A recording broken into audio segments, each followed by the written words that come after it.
Let your breathing slow. There is nothing required of you right now. No decision to make, no question to answer, no version of yourself you need to perform. You are here, in the dark, and the dark is gentle tonight.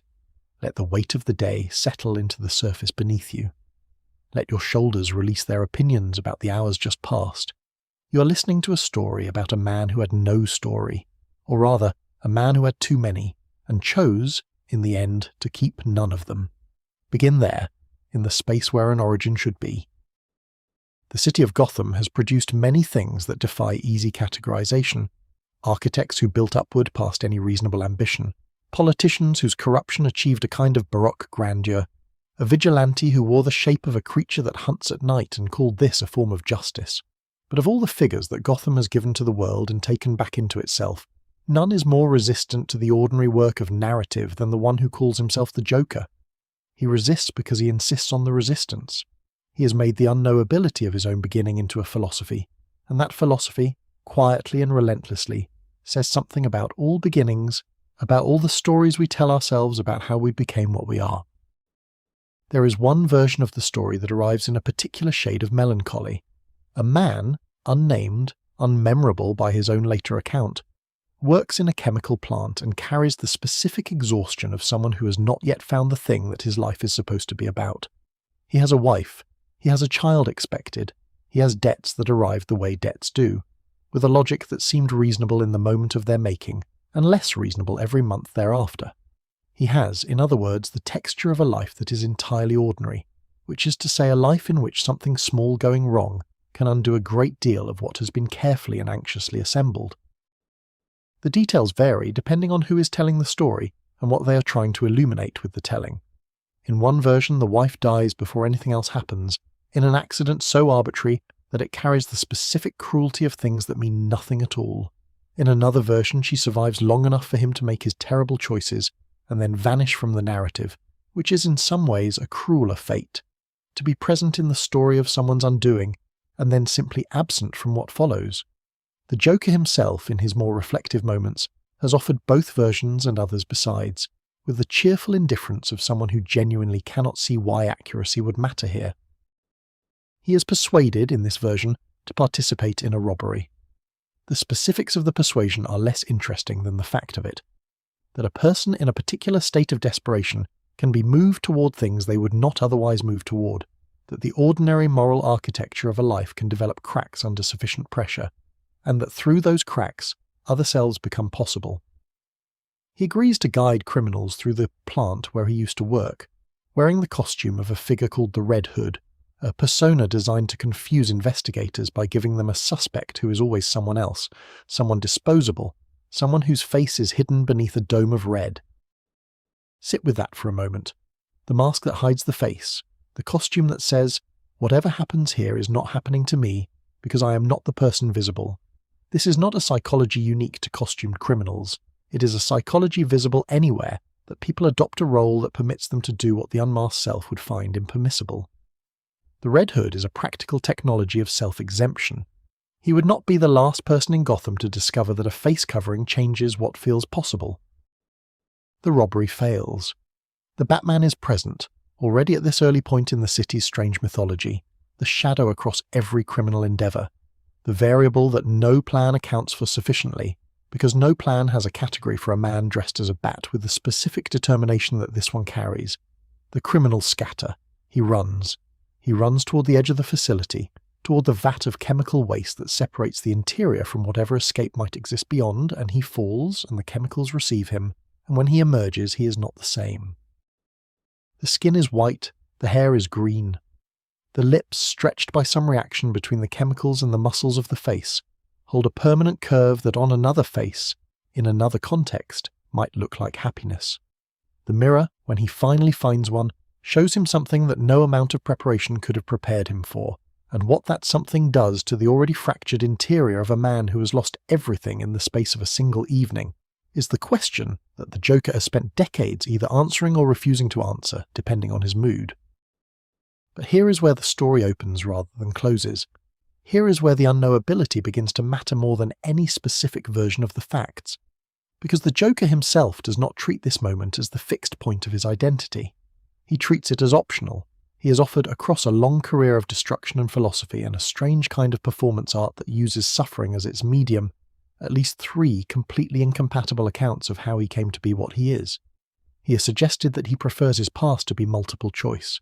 He has suggested that if he is going to have a past, it might as well be one that makes him laugh. This is not simply evasion, though it is partly evasion. It is also a genuine philosophical position, and one worth sitting with in the dark, in the quiet of a night that has no demands on it. The Joker's argument, if it can be called an argument, if the particular mode of expression he favours allows for something as orderly as argument, is that the story we tell about our origins is not a report of what happened, but a construction of what we needed to happen in order to make sense of what we have become. We are all in this reading retrospective mythologists of our own becoming. We find the thread that runs from then to now, and we call it cause, we call it explanation, and we do not notice, or we choose not to notice, that the thread was not already there but was woven after the fact. The chemical vat is important as a symbol beyond its function as a plot mechanism. In the alchemical tradition, which the DC universe draws on more than it acknowledges, with its transformation stories and its symbolic deaths and rebirths, and the recurring motif of the ordinary made extraordinary through immersion in something that changes the fundamental nature of what enters it. A transformative immersion in a destructive substance is the classic structure of an initiation. Something goes in and something comes out, and the thing that comes out is not a damaged version of what went in, but a genuinely different thing, a new thing, a thing that did not exist before the submersion. The Joker came out of the chemical vat something that had not existed before. Whether what came out was what was always latent inside the man before the vat, or whether the vat created something entirely new, is a question the Joker finds entertaining and the rest of Gotham finds terrifying. The Joker noticed. This is the distinction that the white face and the permanent smile encode, if you look at them long enough, and with enough willingness to see what is actually being expressed rather than what you expected to find there. He noticed that the narrative coherence of a human life is largely fictional, and he drew from this noticing the conclusion that narrative coherence can therefore be abandoned. He is not wrong about the first part. The second part, the conclusion he draws, the world he builds on that foundation, is where the Joker becomes the Joker rather than simply a person who has had a difficult insight about the constructed nature of identity. Because there is a way to live with the knowledge that the self is partly a story, and still honour the relationships and commitments that make a life worth inhabiting. There is a way to see the seams in the fabric, and still choose to wear it, still choose to be moved by beauty and troubled by cruelty, and invested in the project of other people's well-being. The Joker finds this choice sentimental.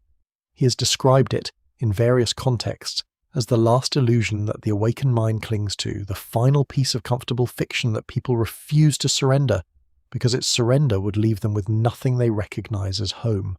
He surrendered it. This is what he is. A mind that looked at the groundlessness of things and decided to dance on it rather than build. In the world where a young Bruce Wayne lost his parents in an alley, the Joker functions as a kind of dark mirror, an answer to the same original wound that simply went a different direction. Bruce Wayne chose to respond to the randomness and cruelty of the world with structure, with rules, with a discipline so extreme it shaped his body into a different kind of body and his mind into something that barely sleeps. The Joker chose to respond to the same randomness and cruelty by embracing them, by expanding them, by becoming their most articulate expression. Same recognition, different cathedral built on its foundation. The Batman understands this about the Joker, or has come to understand it across the long years of their shared history, which is less a rivalry than a conversation conducted in a language that has no alphabet. The Joker survives because the Batman cannot bring himself to kill, and the Joker's survival is the proof that the Batman's rules hold even at their most expensive. In this way, the Joker has found something that delights him. He is the test, permanent and renewable, of whether Bruce Wayne's chosen story about himself is as solid as it needs to be. The specific cruelty of the Joker's method, as opposed to the Joker's philosophy, which at least has the dignity of coherence, is that it operates by destroying the narratives of others rather than simply abandoning his own. He's not content to be the man without a story. He actively reaches into the stories of people around him and removes the load-bearing elements. He takes the things that other people have organized their meaning around, the city, the family, the principle, the relationship, and demonstrates that those things were never as stable as the people who loved them believed. He turns his disillusionment into a project, and the project requires victims, and the victims are always people who have the specific vulnerability of believing in something, which is to say people who are alive in the way that living usually requires. The Batman has refused this project for decades. He has refused it not by arguing against the Joker's premises, because some of the Joker's premises are not fully wrong, and the Batman is honest enough to know this, but by simply continuing, by getting up, by rebuilding what was destroyed and protecting what remains and making no claims about the permanence of any of it, because permanence is not the point. The point is the continuing. The point is the choice, made in the presence of all the reasons not to make it, to remain invested in the world's improvability even when the evidence is mixed, and the adversary is specifically designed to make the evidence seem worse than it is. The Batman's heroism is not the absence of doubt. It is the continuation in the presence of it. There is a moment in one of the most carefully considered Joker stories, told across multiple comic pages that function more as a meditation on madness than as a conventional adventure, where the Joker makes an argument that goes something like this. All it takes is one bad day. One bad day is sufficient to reduce any human being to what he is. One catastrophic enough experience, and the rational, principled, socially integrated self dissolves, and what remains is the truth that was always underneath, the groundlessness, the arbitrariness, the joke. The Batman's answer to this, quiet, physical, delivered through action rather than oratory, is that the Joker is wrong. Not about what one bad day can do to a person, about the conclusion. That the dissolution is the truth. The Batman has had more than one bad day. Most of the people who wear capes and operate in the shadows of Gotham have had more than one bad day. They are still here. The groundlessness did not win. This is not because the groundlessness is not real. It is because the choice to build anyway is also real, and the two realities do not cancel each other but simply coexist, as they always have, as they always will. Let this settle into the quiet of where you are. A man chose to have no origin because all origins are chosen. A man decided that the joke at the centre of things was funnier if you didn't look away. There is something almost restful in understanding this, not because the Joker is right, but because the question he poses is genuinely worth having posed. How much of the story you tell about yourself is description, and how much is prescription, and in the gap between those two things, what lives? Tonight in the dark you don't have to answer that. You only have to breathe. The story continues on the other side of sleep. Breathe slowly now. Let the air move through you without effort. In and then out, and then a moment of stillness before the next breath arrives. Unbidden, reliable. You are somewhere safe. The sounds of whatever day preceded this moment are receding, and what remains is the particular quiet that belongs to late hours and long exhalations. Settle into it. There is a story here that asks only that you listen, and listening tonight requires nothing more than remaining where you are while the words do their slow work. The city of Metropolis is not Gotham, and this distinction matters more than geography. Where Gotham was built downward, into shadow, into the architecture of anxiety and gothic weight, Metropolis was built upward, into light, into the gleaming confidence of the 20th century at its most optimistic. The skyline of Metropolis is a declaration that human intelligence, applied with sufficient rigour and ambition, can produce towers that seem to argue with the sky. The skyline of Metropolis is, in many ways, the skyline of Lex Luthor, who built his share of those towers and whose mind, for a long time, was the most impressive thing the city had to offer. Lex Luthor grew up in Suicide Slum, which is a name that tells you something about Metropolis that the Gleaming Towers do not. The Gleaming Towers are the answer to a question that the slums asked first. The wealth and the poverty of Metropolis exist in the same relationship that all wealth and poverty exist in. The former built partly on the foundations of the latter, the former made more comfortable by its proximity to something that defines it by contrast. Lex Luthor came from the contrast. He came from the part of the city that the towers look down upon, and he did not stay there, and the leaving left marks. The intellect was never in question. The intellect, by every available account, was present from the beginning. Not the performed intelligence of someone who has learned the vocabulary of cleverness, but the genuine article, the mind that moves faster than the conversation and waits with imperfect patience for the world to catch up. He read everything. He absorbed chemistry the way other children absorbed sports statistics. He understood systems, economic, social, biological, with the intuitive fluency of someone for whom systems are simply the natural language of reality.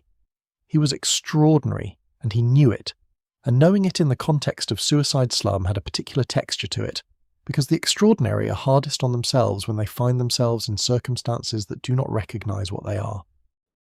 There are many versions of what happened to his parents, in the way that origin stories accumulate competing versions depending on which aspect of the character a storyteller wants to illuminate. In some versions, they were abusive. In others, they were simply absent in the ways that poverty makes people absent, ground down by the weight of circumstances until what remained was not enough to give a child what a child requires. In the most important version, for the purposes of understanding who Lex Luthor became, the defining fact is not what his parents did or did not do, but what their circumstances told him about the world. That it was a place that did not recognize merit, that reward and effort were not reliably connected, that the relationship between what you were worth and what you received was arbitrary in ways that no amount of effort could entirely overcome. He overcame. This is the part of the story that the Superman mythology tends to skip past in its urgency to establish the villain, but it is the part that deserves the most time, because what Lex Luthor built before Superman arrived is genuinely astonishing. He left Suicide Slum. He educated himself past every constraint that his circumstances placed on education. He founded LexCorp, which is not simply a corporation but an institution of such scope and ambition that it reshaped the economic geography of Metropolis as thoroughly as any of its towers reshaped the skyline. He did all of this on the strength of a mind that had been given nothing but itself, and the argument that Lex Luthor represents, before Superman, before the rivalry, before the armor and the kryptonite and the presidential campaigns, is the argument that human intelligence, at its absolute apex, is sufficient for anything the world requires. And then Superman arrived, and the argument became complicated, and the complication was what unmade him. This is the thing that requires careful attention, because it is easy to misread. Lex Luthor's objection to Superman is not simple jealousy, though jealousy is present in it. It is not simple fear, though fear is also present. The objection is philosophical, and the philosophy has a coherence to it that deserves to be understood before it is dismissed. What Superman represents, in Lex Luthor's reading of the situation, is the end of a particular kind of human aspiration. If an alien with powers beyond the capacity of any human can simply arrive and do what the finest human minds required centuries to accomplish, then what is the point of the centuries? What is the point of the effort? What becomes of the argument that Lex Luthor's entire life has been making, that human intelligence is sufficient, when sufficiency is suddenly not the standard, when the standard is shifted overnight to something no human body can meet? Superman did not intend this. Superman, with his prairie decency and his uncomplicated goodness, arrived in Metropolis with no design on anyone's sense of human worth. He arrived because he was thrown here, as an infant, from a dying world, and he became what he became because the sun of this particular solar system does to his cells what no son of Krypton ever did. He did not choose to be extraordinary. He did not earn it in the way that Lex Luthor earned what he earned. He simply is it, and Lex Luthor has found this, the unearned, the simply given, the power that requires no merit and no effort, to be a kind of insult that grows rather than fades with the passing years. The armor is important here. When Lex Luthor eventually goes to war with Superman in a suit of powered combat armor, what he is constructing is not merely a weapon, but an argument rendered in metal and engineering. He is saying a human being, with human intelligence and human resources and no assistance from the physics of an alien sun, built this. Whatever it cannot do that Superman can do, the gap between them is a measurement of what technology has not yet achieved, rather than a measurement of what human beings fundamentally are. The armor is ambition. The armor is the last human genius insisting on his own relevance, in a world that a man in a cape made embarrassingly easier to save. Kryptonite is the element of the Lex Luthor mythology that is often treated as a simple weapon. The thing that hurts Superman, the thing Lex synthesized and stockpiled as the great equalizer. It is more than this. Kryptonite is the proof that Superman is vulnerable, and the proof that he is vulnerable is the proof that he is not the god that Lex Luthor's philosophy needs him to be in order for the philosophy to require dismantling. If Superman were truly invincible, the question of human reliance on him would be moot. You cannot choose not to rely on an omnipotent being. The choice is made for you by the disparity of power. But Superman can be hurt. Superman can be killed. Superman has been killed, and he came back, and the coming back told Lex Luthor something important about the nature of what he was dealing with. Not a god, but a very powerful alien. Not an eternal guarantor, but a mortal presence. Different in degree, but not in kind, from the human persistence that Lex Luthor has always bet his entire project on. The kryptonite does not just weaken Superman.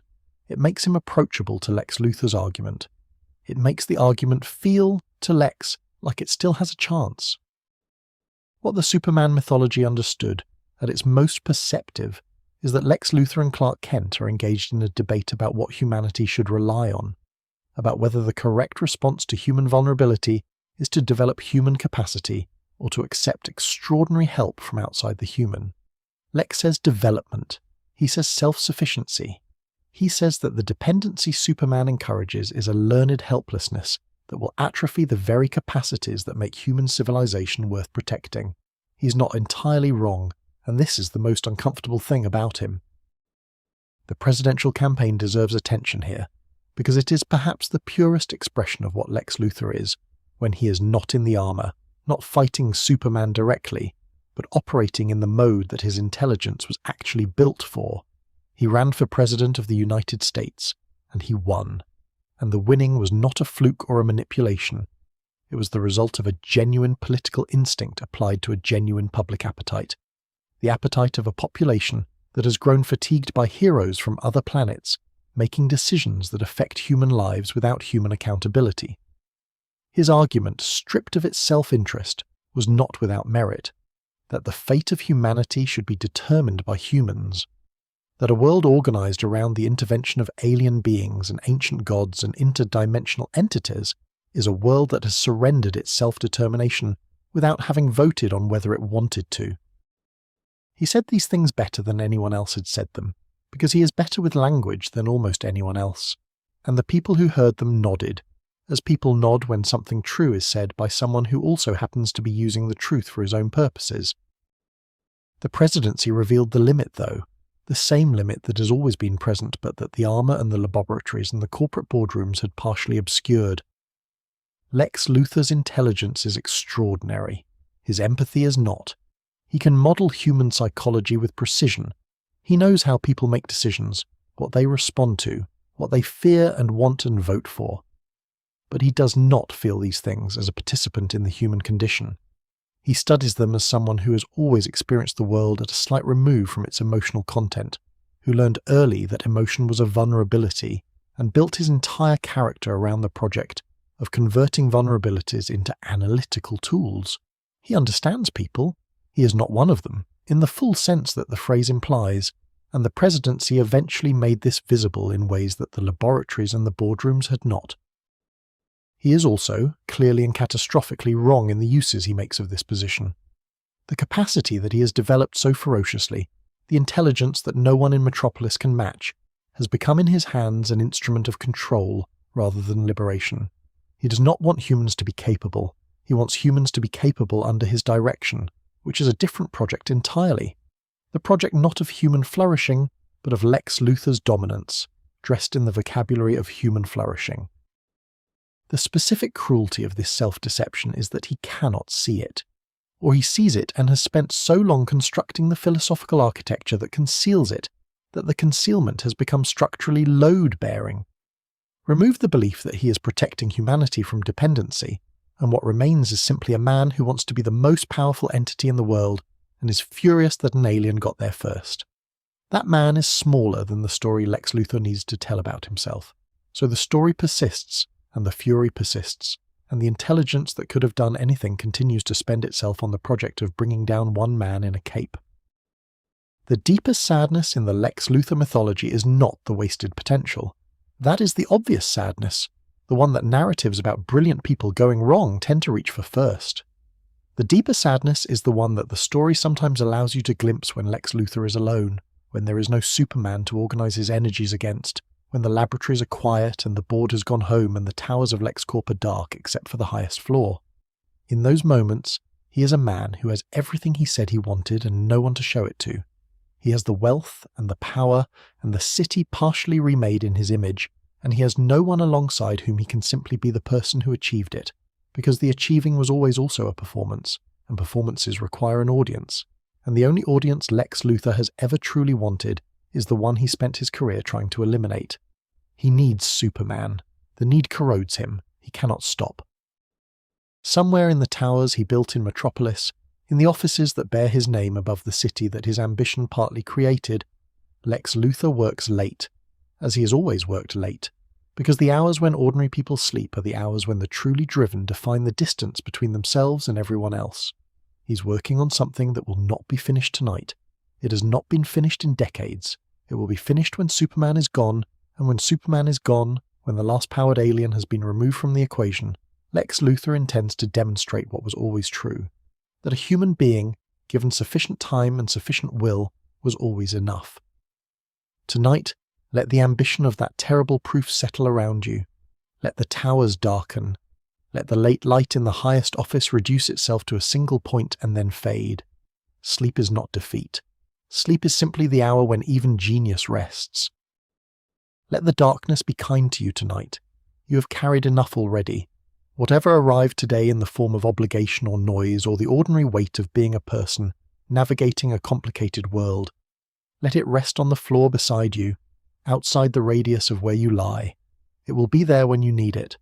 But right now, in this particular quiet, you are only here, breathing, present. And there is a story about a woman who understood the architecture of other people's minds more fluently than most, and discovered in the process how fragile the architecture of her own could be. Harley Quinzel came to psychiatry with the specific motivation that brings many people to the study of minds, the desire to understand from the inside out what the world had shown her from the outside in. She was perceptive from early on in a way that perception sometimes manifests, not as gentleness but as sharpness, as the ability to locate the precise place where another person's certainty is in fact anxiety performing confidence. She saw this in her professors. She saw it in her classmates, who competed with the careful ferocity of people who know that the distance between enough and not enough is a single exam score. She saw it with the particular clarity of someone who has learned to use seeing as a form of protection. The academic record was impressive. The ambition was undeniable.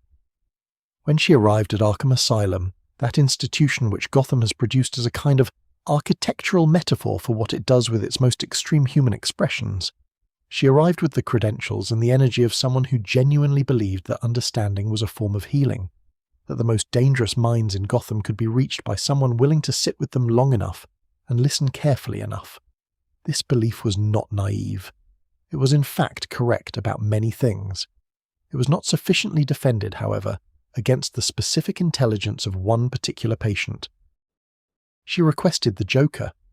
This is the thing that matters most in the early part of the story, and it is the thing that reveals most clearly what the story is actually about. She asked to be put in proximity to the most dangerous mind in Arkham, not in spite of her training but because of it. She believed, and her training supported this belief, that the therapeutic relationship, properly managed, properly boundaried, properly supervised by the professional distance that good practitioners maintain, was a container strong enough to hold even the most destabilizing patient. She had studied the container, she had practiced the container, she trusted the container. The Joker understood containers.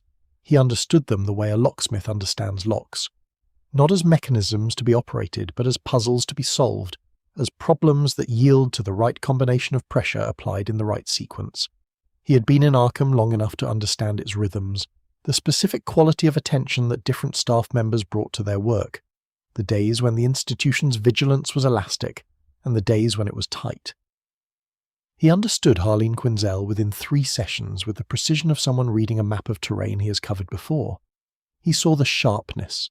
He saw what the sharpness was protecting. He saw the specific shape of the wound that wanted to be seen. Sit with this for a moment. There is a particular vulnerability in the person who studies minds. the vulnerability of someone who has learned to see clearly outward, and has perhaps, in the effort required for that outward clarity, left the inward territory somewhat unmapped. Harley Quinzel could read a patient's defences with remarkable accuracy. Her own defences were the architecture of a brilliant woman who had spent her entire life performing competence so fluently that the performance had begun to feel identical to the competence itself. The Joker found the seam between them. The sessions were recorded, as all sessions at Arkham were recorded. The recordings show something that is uncomfortable to observe even at considerable remove: the gradual, almost imperceptible shift in the room's interior. Who is asking the questions? Who is doing the listening? Who is arriving at the sessions with the agenda, and who is arriving with the agenda they think they have, while actually carrying the agenda that has been arranged for them?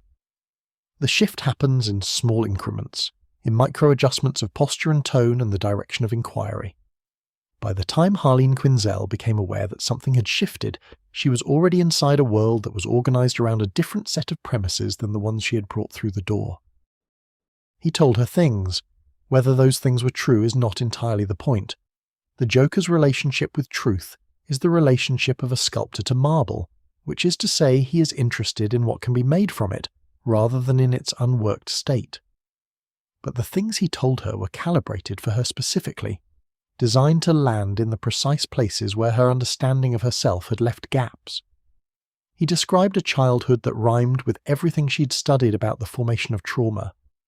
He positioned himself as someone who had been driven to extremity by a world that refused to see what was actually present, and Harley Quinzel, who had spent her career insisting on the importance of seeing what was actually present, found this particular claim moving in ways she was not equipped to analyse from inside the experience. The Joker's method with Harley Quinzel was neither simple nor fast. That is the detail that gets lost in retellings that treat the transformation as something like conversion, a sudden shift, a single catalytic encounter, a before and an after with a clean line between them. The actual process, as the records show and as she has described it in the years since, was gradual and iterative and designed specifically for her vulnerabilities, not for vulnerabilities in general. He did not use the same approach with every person he wanted to manipulate. He was too intelligent for that. He identified, in Harley Quinzel, the specific shape of what she needed, and he provided it in precisely the doses and the forms that her specific psychology could most efficiently absorb. He saw the woman behind the credentials who had spent her career helping other people understand themselves and had not been given by anyone the same quality of attention in return. He gave it to her. The gift was real, even though the intention behind it was not. There are people who have argued, and will continue to argue, that Harley Quinn is primarily a victim, that her transformation was done to her rather than by her, that the Joker's manipulation was so comprehensive and so targeted that the concept of agency is not really applicable to the choices she made during the period of her becoming. This argument has something to recommend it. The power differential between a patient in Arkham Asylum and the psychiatrist assigned to treat them is the kind of power differential that ethical frameworks in mental health exist specifically to protect against, and the Joker exploited it with a precision that made the formal ethical protections irrelevant. He knew what he was doing. He had done it before in various forms with various people who came into his orbit, believing they were the observer rather than the observed. The transformation, if it can be called that, though the word implies a completeness that may not be accurate, did not happen at once.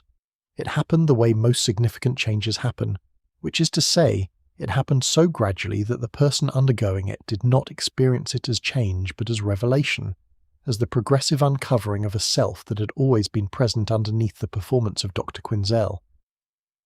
Harley Quinn arrived not as something new, but as something that felt, from the inside, ancient and true, the version of herself that the professional veneer had suppressed, the one that didn't need to explain the joke or maintain the appropriate therapeutic distance, or pretend that the rules of the institution were more important than the reality she was experiencing. She helped him escape. The records of that evening are incomplete for obvious reasons. Arkham has a history of incomplete records around its most dramatic failures, but the outline is clear enough.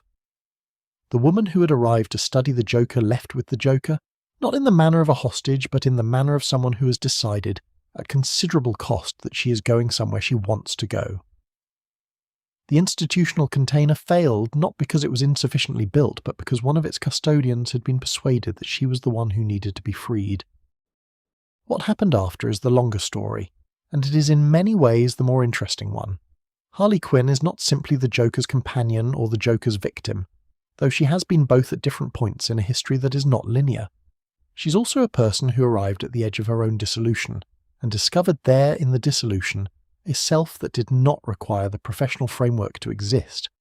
She's also a person who has spent years in a relationship characterized by cycles of intensity and absence, and the specific cruelty of being valued as an instrument rather than as a person, and who has demonstrated in those years both the difficulty of leaving such a dynamic and the genuine possibility of something more complex than simply escaping it. Poison Ivy is the relationship that the mythology eventually offered Harley Quinn as a corrective to the Joker. Not because a good relationship cancels a bad one, not because the presence of someone who sees you accurately and treats you accordingly repairs the damage done by someone who saw you accurately and treated you as raw material, but because the contrast reveals something important. What Poison Ivy gives Harley Quinn is the specific gift of being seen without being used, the attention without the agenda, the knowledge of who Harley is deployed not in the direction of manipulation, but in the direction of what genuine care looks like, when it has access to genuine understanding. It is a different kind of relationship than any Harley Quinn has known, and it does not resolve the complexity of what she is, or what has been done to her, or what she has done to others. But it functions in the long story of her life as a reference point, evidence that the quality of seeing she received from the Joker is not the only form that being known can take. The most honest reading of Harley Quinn is the reading that does not simplify her into either victim or villain, that holds both the harm done to her and the harm she does in the same frame, and resists the comfort of resolving the tension by assigning her to one category or the other. She is the psychiatrist who was seen. She is the patient who was made from the seeing. She is the person who built a life on the debris of the life she dismantled, and has found in that rebuilt life a quality of aliveness, chaotic and dangerous and often poorly aimed, that the carefully maintained professional existence never quite offered. There is something in this story that is uncomfortable to name directly because naming it feels too close to endorsing the method.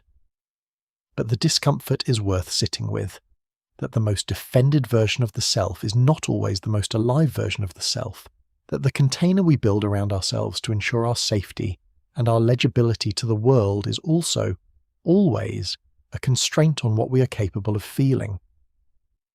Harleen Quinzel's container was very good. It was also very tight.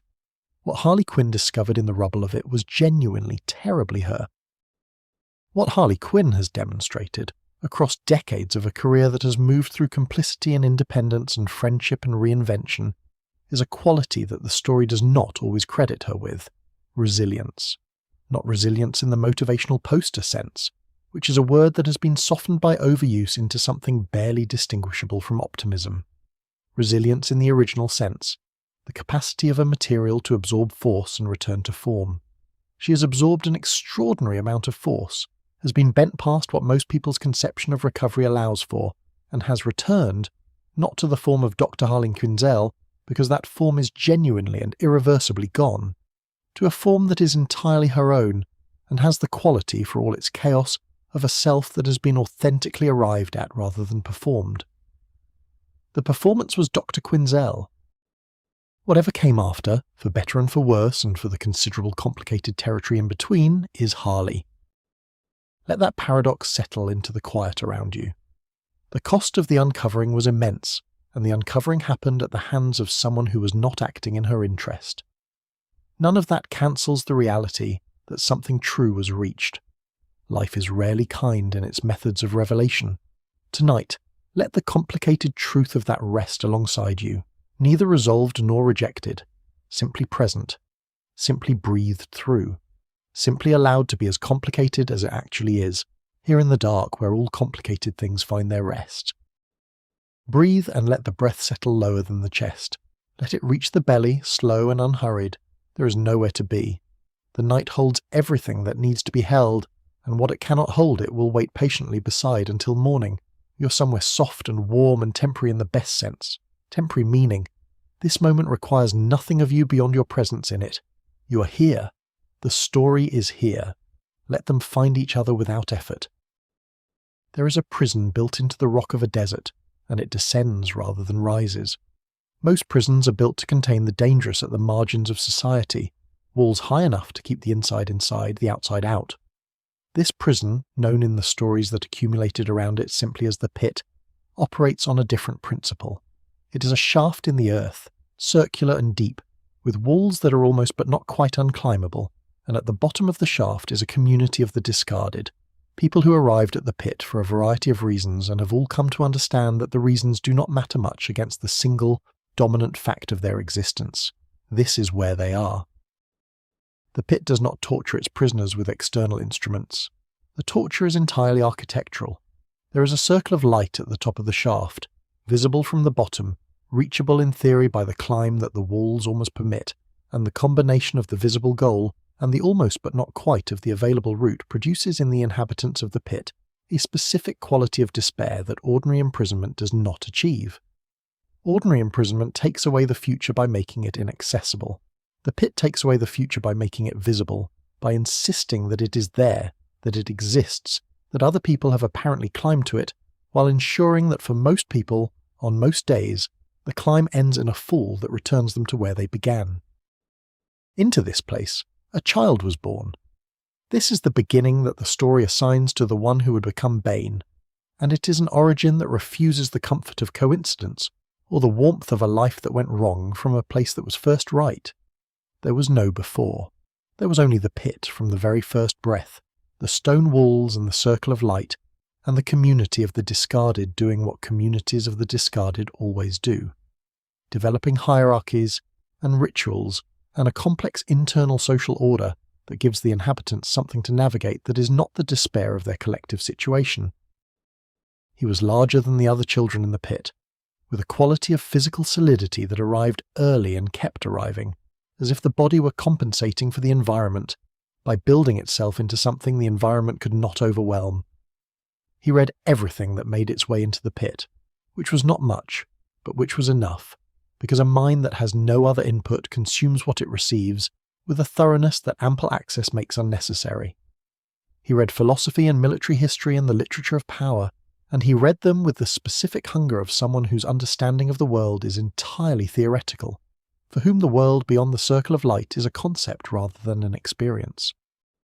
He taught himself 3 languages before he was an adult, working from whatever written materials the pit received, scraps and remnants, and the occasional deliberately introduced text, because the people who administered the pit from above had discovered that a literate population was easier to manage than an illiterate one, a discovery that says something interesting about the relationship between knowledge and power that he filed away and returned to much later.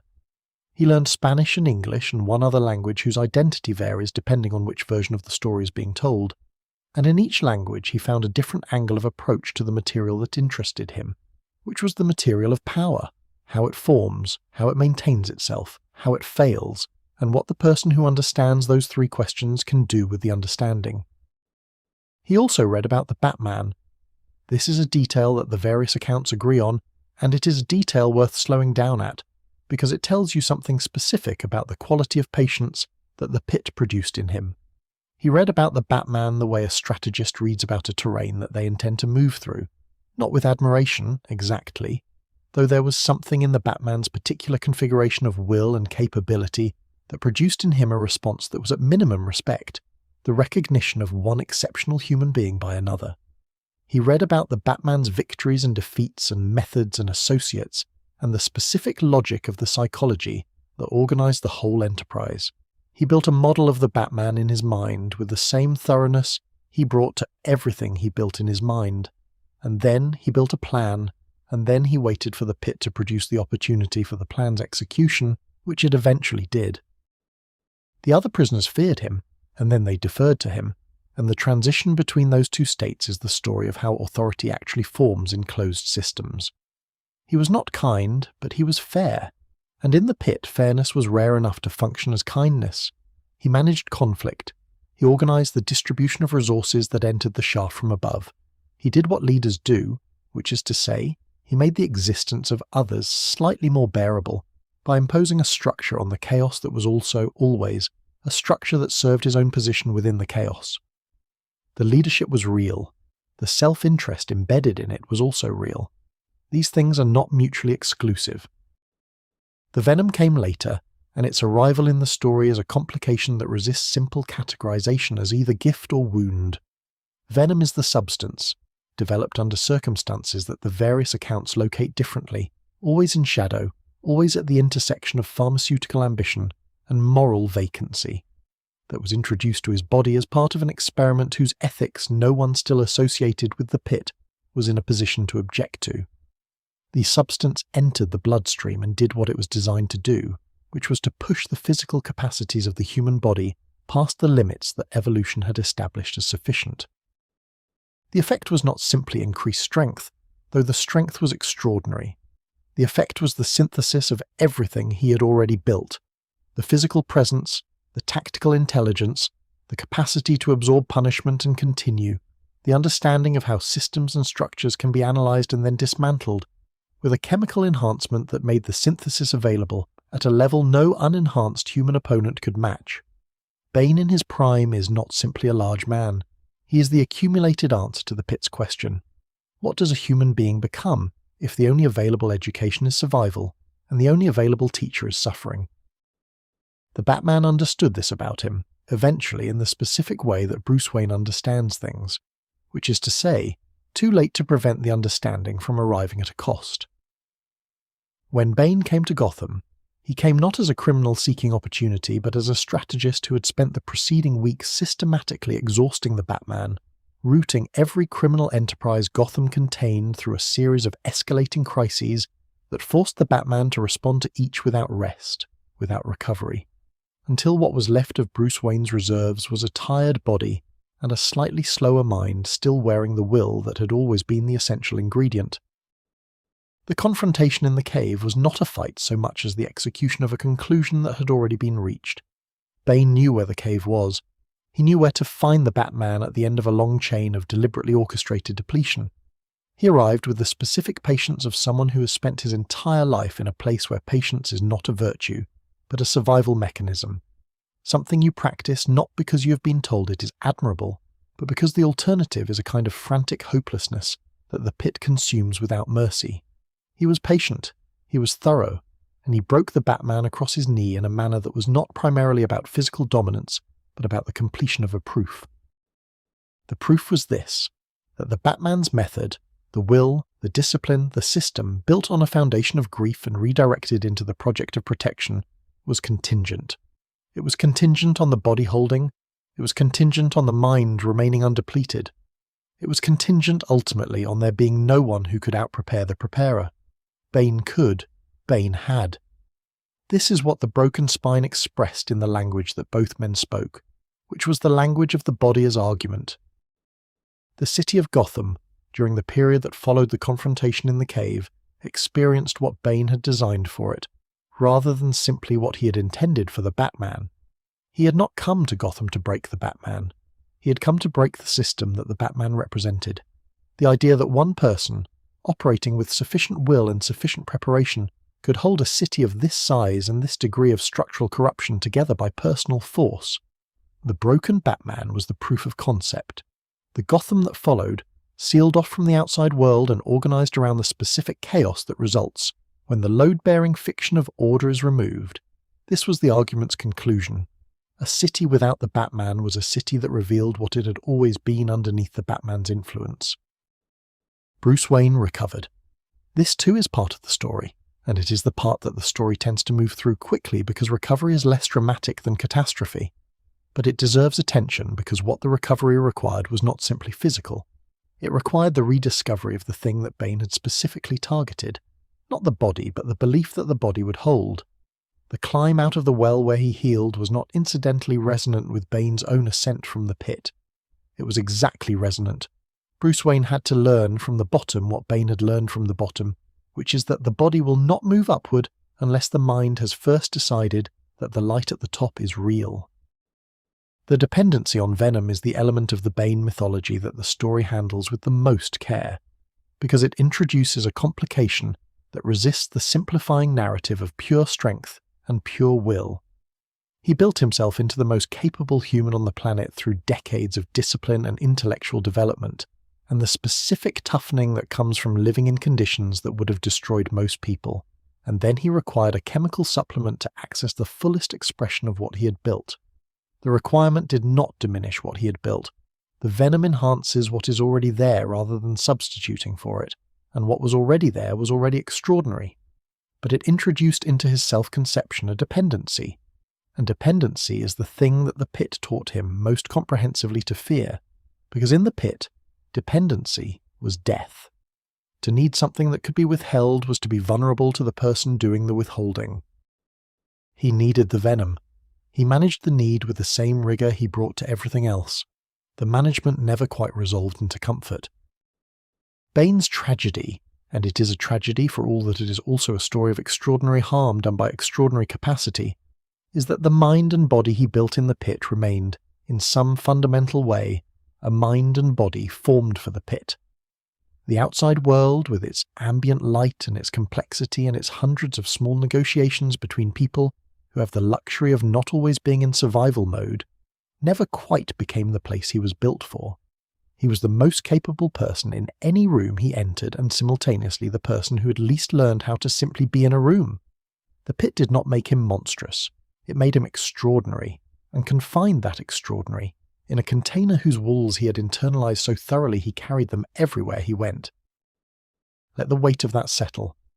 The thing that forms us most completely is not always the thing we would have chosen, and the strength built in darkness is real strength, and the cost of that strength is also real.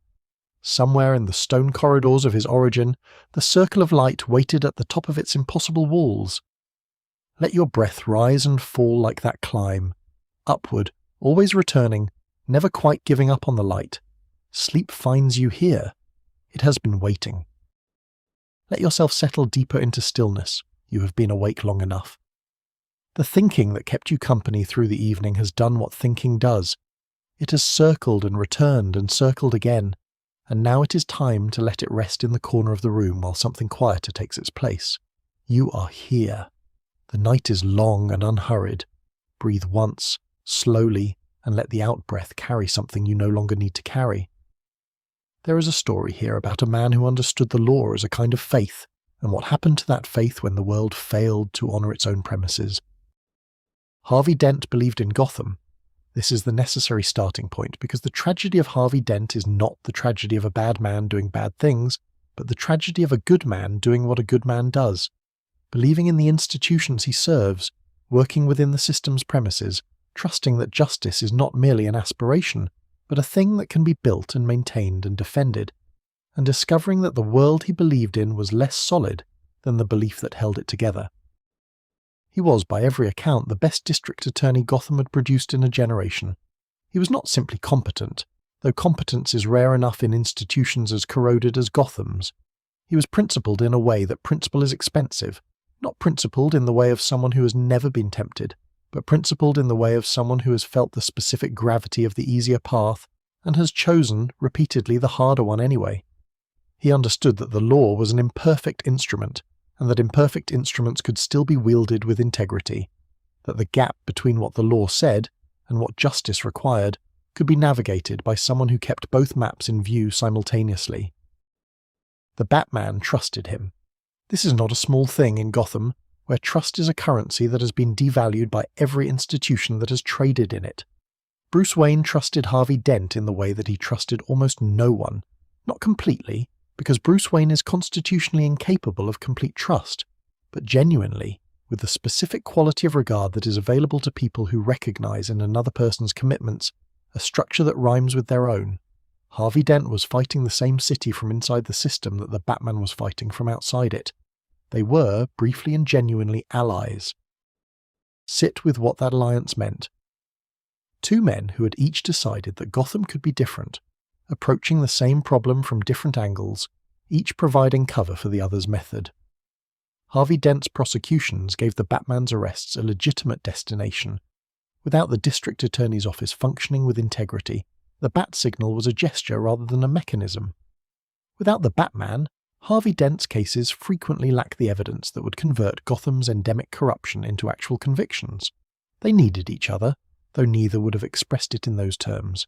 They simply worked, and the working produced results that neither had achieved alone.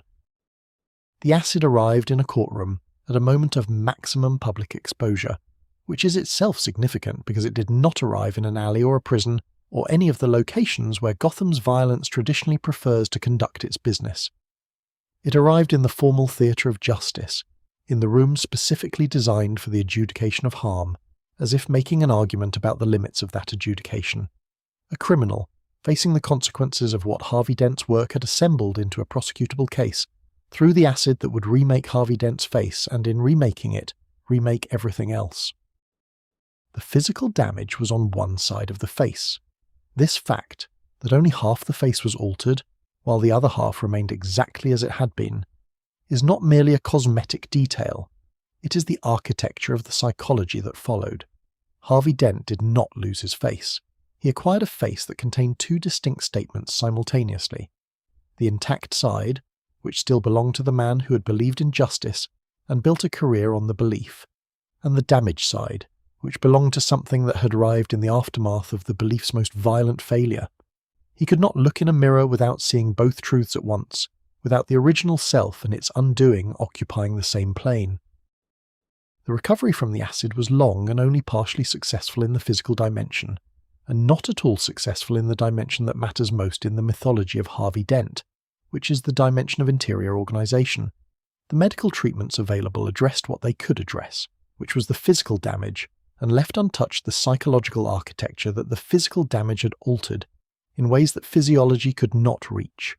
Harvey Dent spent months in hospital facilities, and then in Arkham, and then in a series of arrangements that never quite resolved into stability, moving through the institutional apparatus of Gotham's mental health system with the specific quality of someone who is too intelligent for the frameworks the system offers, and too damaged to build an alternative framework on his own. He understood the diagnosis. He understood the therapeutic models. He had prosecuted enough cases involving mental health evidence to understand the clinical vocabulary better than most people who encountered it as patients. The understanding did not help. Understanding a wound and healing from it are different projects, a distinction that the brilliant are perhaps more vulnerable to confusing than most.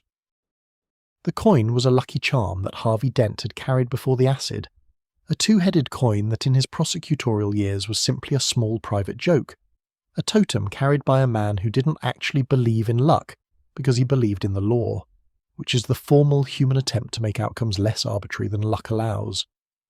After the acid, the coin became something else.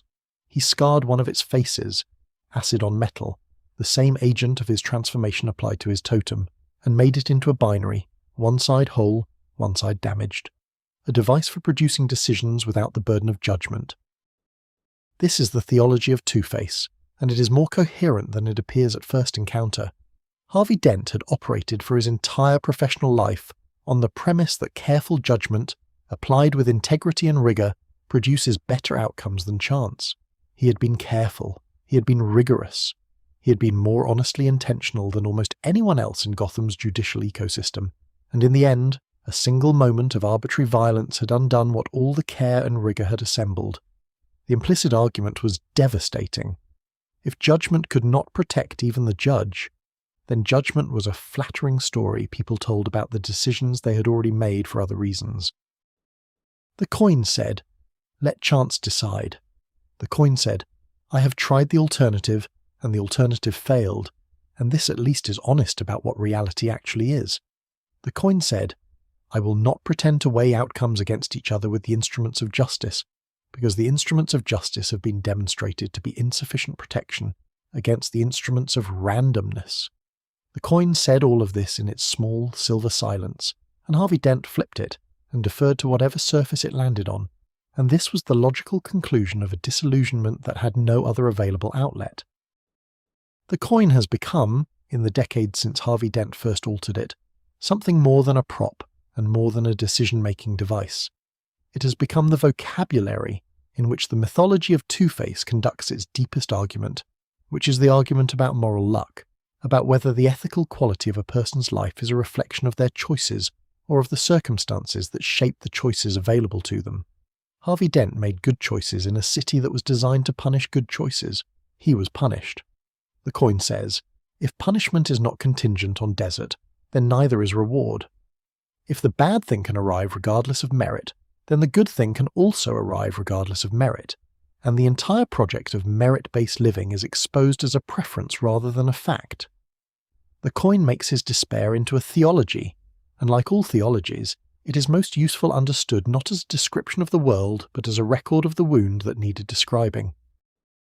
What the story of Two-Face asks, and it is one of the older and deeper questions that the Batman mythology carries, is whether institutions are worth believing in knowing what they cost to believe in. Harvey Dent paid an enormous price for his belief in justice, and justice, in the specific form of the courtroom in which he was disfigured, did not protect him.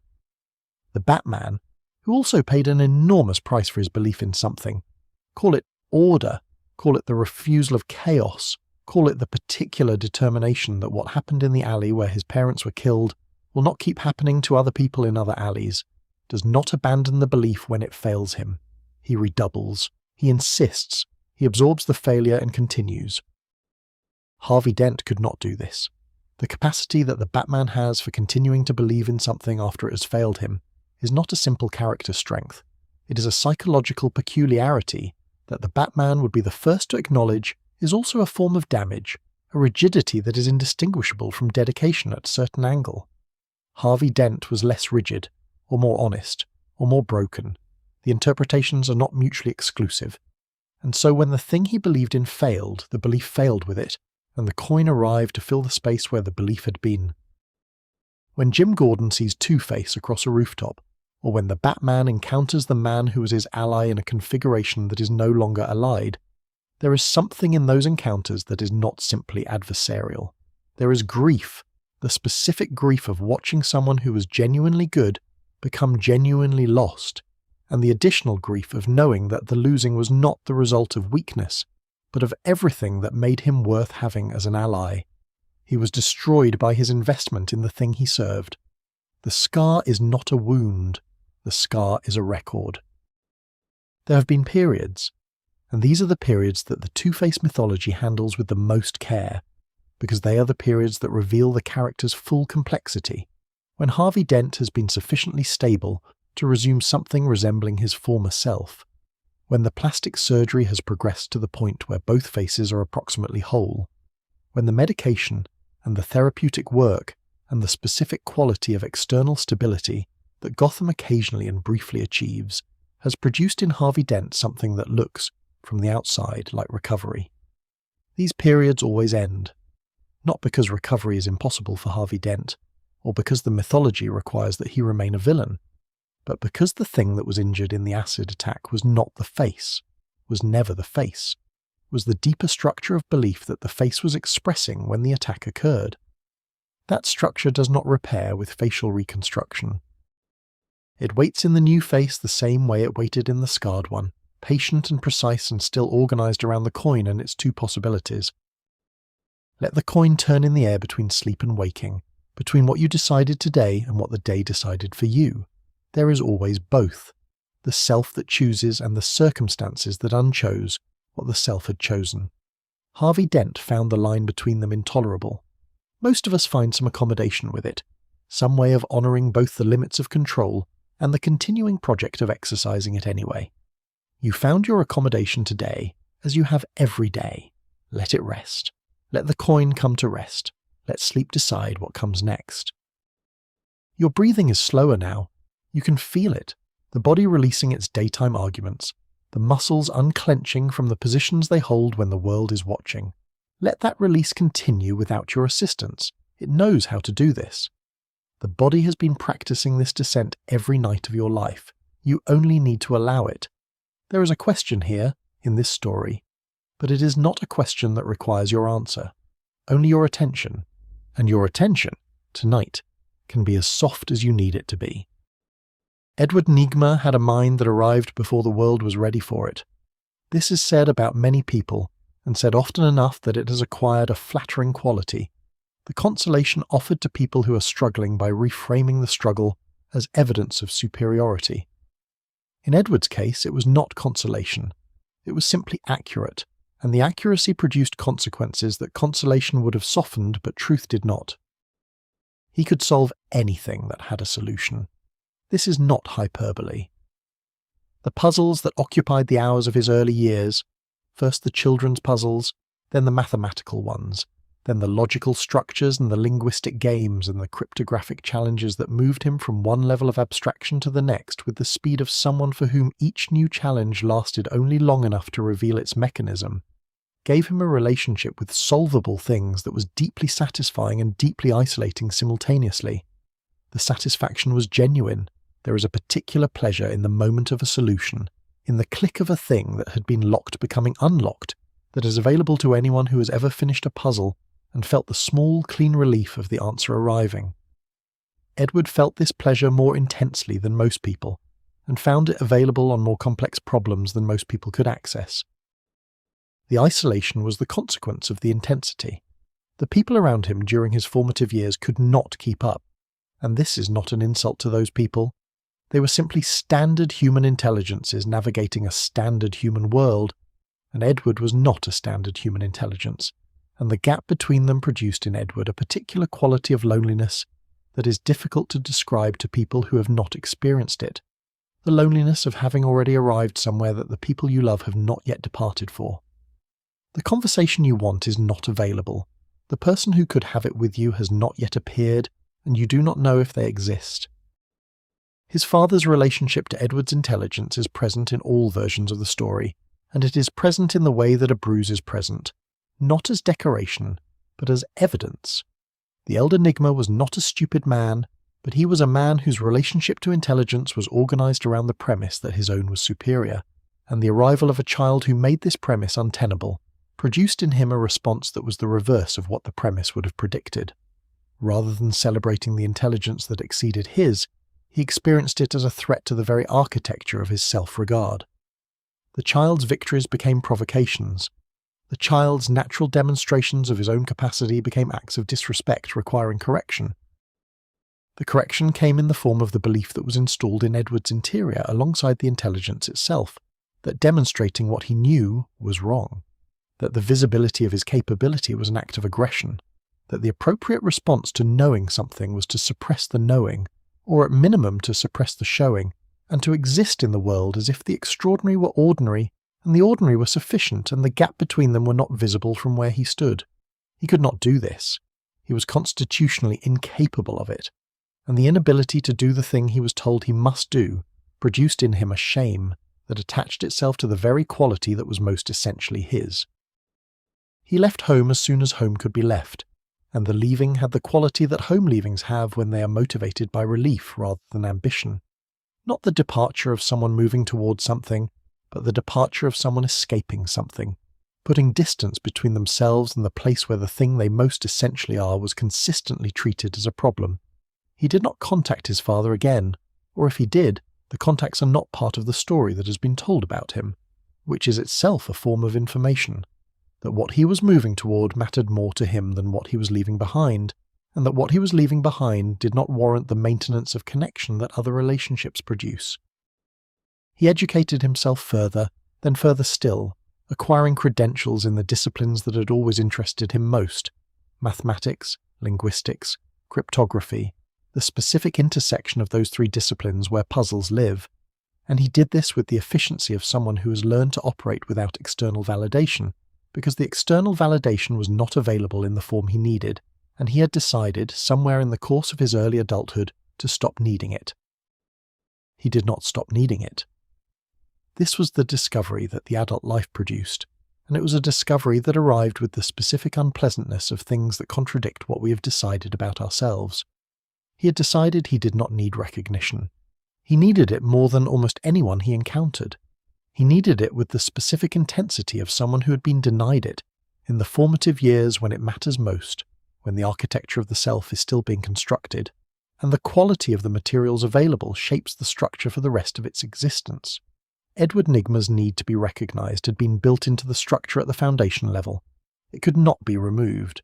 It could only be expressed, redirected, disguised, and eventually, when all the disguises had been tried and found insufficient, given a costume and a name and sent out into the world as the thing it actually was.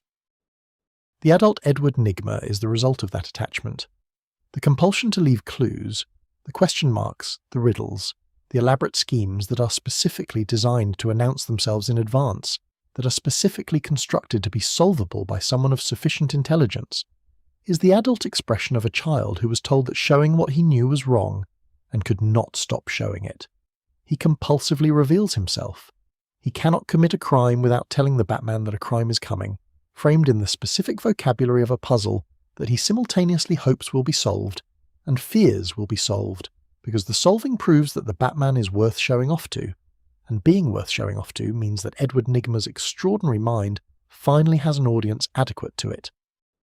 This is the mechanism that makes the Riddler both threatening and, in the deepest part of his character, poignant. He is not trying to win. He could win, consistently, without the riddles. A mind of his caliber applied to crime without the compulsion to announce could evade the Batman indefinitely. He is trying to be seen. The riddles are not tactical choices. They are the only available language for the fundamental need that his entire history has organized itself around. The need for someone to understand not just that he is clever, but the specific shape of what he is capable of, the exact dimensions of a mind that has spent its life in rooms too small for it. The Batman is the ideal audience for this performance, and both of them understand this without ever articulating it, because articulation is not the mode either of them operates in most comfortably. The Batman is the most intelligent human Gotham contains, and possibly the most intelligent human alive, and the Batman consistently solves the riddles, and the solving is experienced by Edward Nygma as both defeat and fulfillment in equal measure. Defeated, because the plan failed, because the crime was stopped, because once again the Riddler has lost the game he designed. Fulfilled, because the game was played at the level it deserved to be played at, because the riddles were considered seriously, because the mind behind the mask took the puzzle and honoured it by solving it. There is something in this that the other villains of Gotham do not share, or share in different degrees. The Joker is indifferent to the Batman's opinion of him. Bane respects the Batman as a worthy opponent, but does not require the respect to be reciprocated. Lex Luthor and the Batman occupy different cities and different emotional registers. The Riddler needs the Batman in the specific way that a performer needs an audience. Not romantically, not competitively in the conventional sense, but with the desperate investment of someone whose identity is organised around the act of demonstration, who does not fully exist without the witness. The tragedy, if it can be called that, is the same as the tragedy of his childhood but translated into adult scale. He has found his adequate audience. The Batman sees him, takes him seriously, respects the architecture of his designs enough to engage with them on their own terms, and this has not healed the wound. It has not closed the distance between what Edward Nygma needed from his father and what the world was able to give. The riddles keep coming because the question they are asking, "Do you see me? Do you understand what I am? Am I worthy of serious attention?" has not been answered in the register where it first formed, which is the register of childhood and early love and the specific hope that the people who shaped you would recognize what they had shaped. This is familiar territory, even for people whose childhood bore little resemblance to Edward Nygma's. The need to be known, not performed at, not applauded by a general audience, but genuinely known.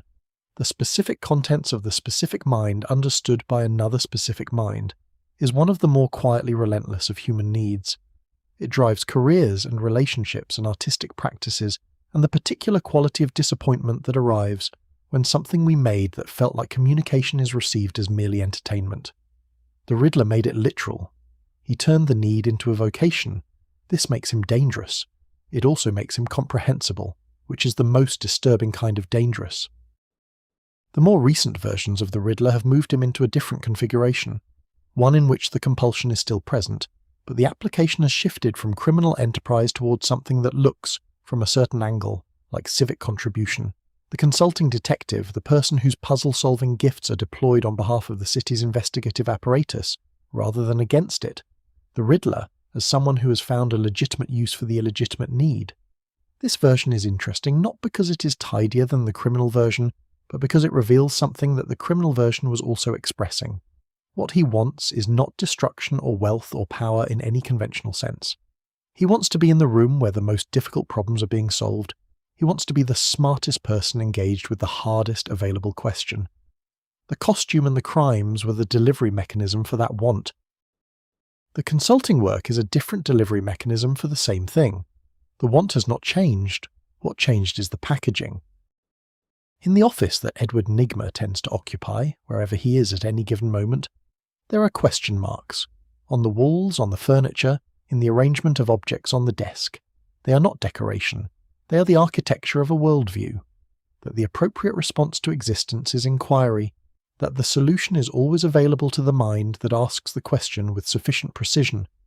That the world makes sense if you can find the right frame for it. These are not wrong premises. They have simply been weaponized by the wound they carry. Tonight, as you let the questions of your own day recede into the quieter territory of sleep, let the question marks soften. The answers will be there tomorrow. For now, the mind has earned its rest. Let the night deepen around you.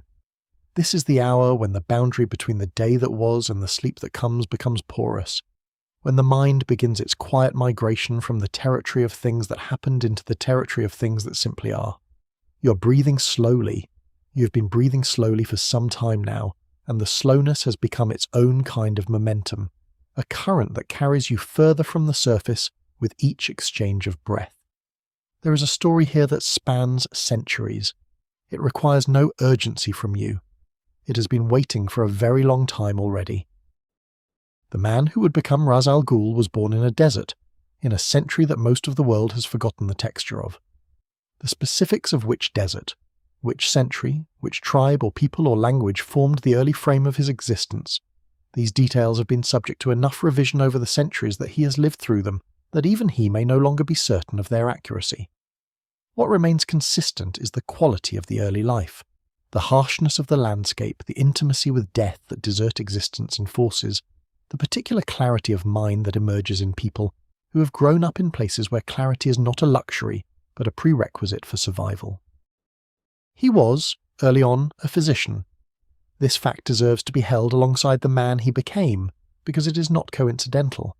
The work of a physician in any era is the work of someone who has developed a serious relationship with the fragility of the body, who has spent enough time at the intersection of biology and mortality to understand both the remarkable resilience of living systems and the specific, unavoidable ways in which they fail.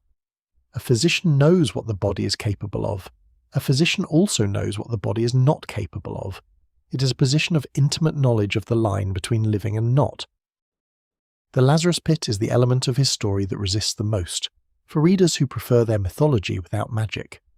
But the DC universe is a universe in which the line between metaphor and mechanism is thinner than in most, and the Lazarus Pit functions best understood not as a convenient plot device, but as a symbol with actual properties, a pool of alchemical water that reverses death and restores vitality, and, in restoring it, introduces a specific quality of instability that the restored person must manage. He has submerged himself in the pit more times than he can reliably count. He has died, technically, and been returned. Each return leaves traces, the rage that is the pit's gift alongside the life it restores, the specific unreason that comes with resurrection, and must be metabolized before the mind clears. Centuries of this produces a particular kind of person.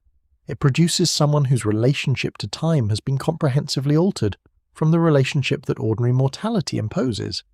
Most people understand time as a limited resource. Its scarcity is the thing that gives the present moment its weight, that makes the choice between this and that feel consequential. Ra's al Ghul has not had to experience time this way. He has had enough of it. He has seen empires rise and negotiate themselves into obsolescence. He has watched the specific errors that each generation makes, not new errors, but variations on the ancient ones, adapted to the new costumes that each epoch wears. And he has watched the watching not resolve into wisdom but into a particular species of exhaustion that has no adequate name in any language he has learned in his centuries. Sit with the weight of that accumulated watching, centuries of observation without the ability to stop observing, without the natural exit that mortality provides. There is a common human fantasy about immortality that imagines it as the solution to the problem of insufficient time.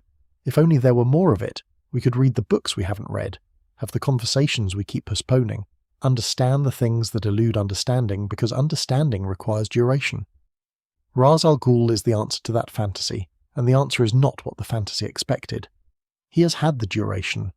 The duration has not resolved into understanding so much as into an increasingly fine-grained and comprehensive disillusionment. His conclusion, and it is a conclusion that has had centuries to solidify, is that human civilization is a disease vector, and that the planet, which he regards with the specific tenderness of someone who's watched it across geological timescales, cannot survive the continued expansion of the civilization. This is not a position without evidence.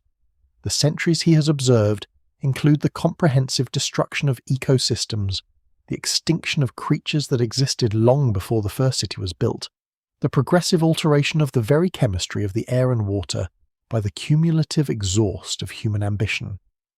He has seen the damage accumulate in the way that only someone with his duration could see it, not as a trend line on a graph, but as the actual, lived, sequentially experienced deterioration of a world he has moved through, long enough to know what it looked like before. He married, in the centuries of his life, more than once, the loves that history has assigned to him, the wife whose death first drove him toward the pit, the women of subsequent centuries who occupied the position of beloved before the centuries outlived them.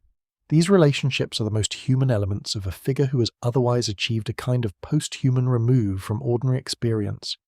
He loved, and the people he loved died, and the dying accumulated with the specific quality that accumulated loss takes when the one doing the accumulating cannot die themselves.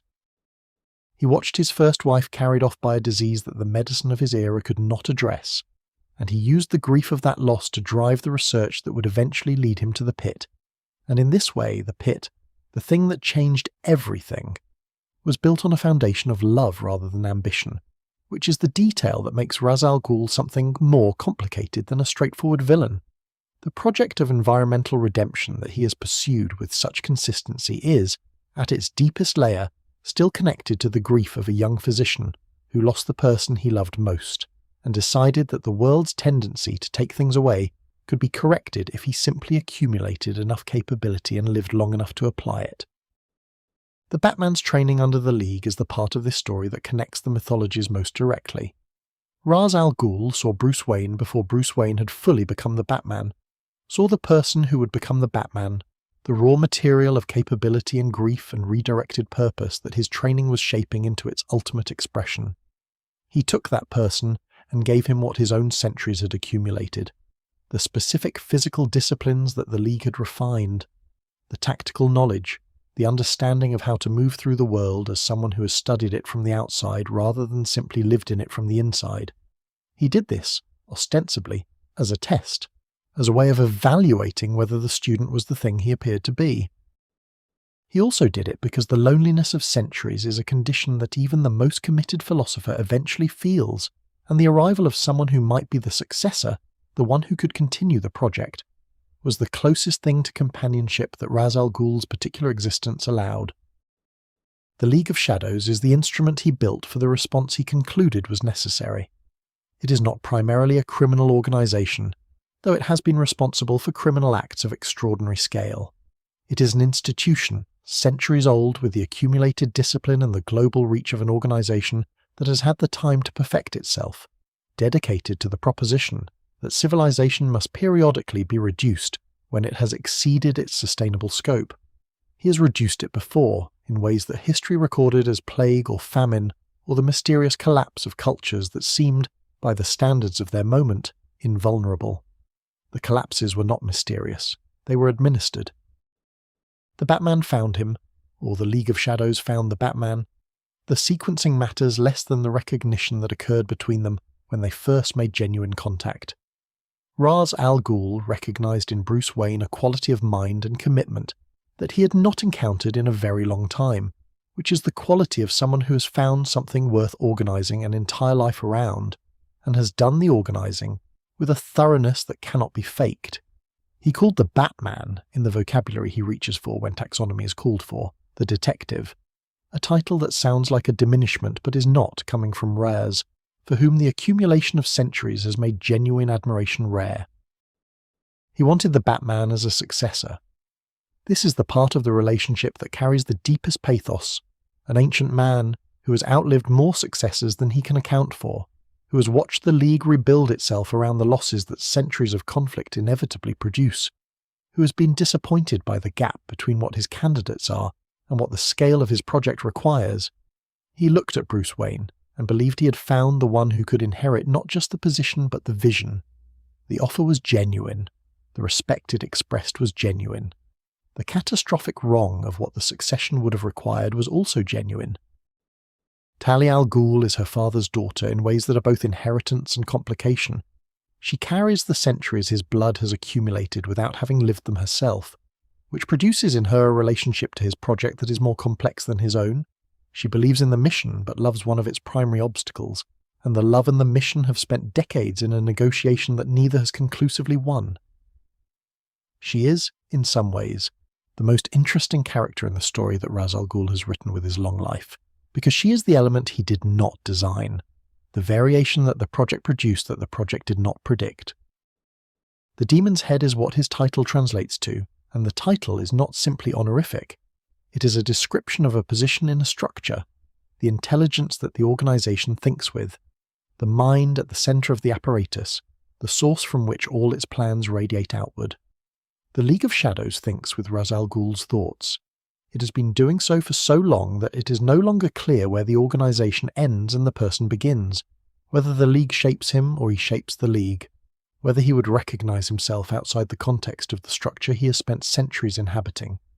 He is his function, and his function is to direct the League, and the League is the instrument of his certainty, and the certainty is the thing the Lazarus Pit returns him to with each resurrection. Not youth exactly, and not health exactly, but the conviction, each time, that he is right about what the world requires and that the rightness justifies the method.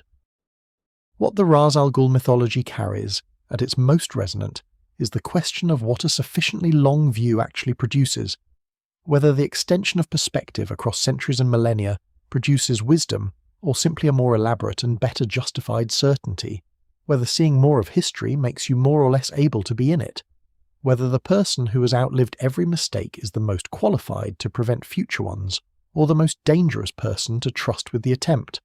Ra's believes the former, the Batman believes the latter, and the Batman's argument is that the League's history, the specific body of evidence that Ra's has accumulated across his centuries, does not support the former conclusion. The desert where he was born is a desert that has changed, and been changed, and will continue changing, and somewhere in the chemical water of the Lazarus Pit, life renews itself with the specific indifference of things that have no investment in any particular continuation. The planet does not need Ra's al Ghul to protect it. The planet has survived worse than human civilization, and will survive longer than human civilization, regardless of what any immortal administrator attempts on its behalf.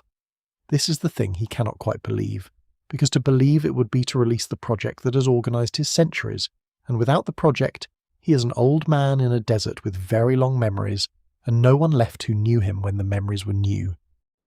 Let the desert settle into the dark around you.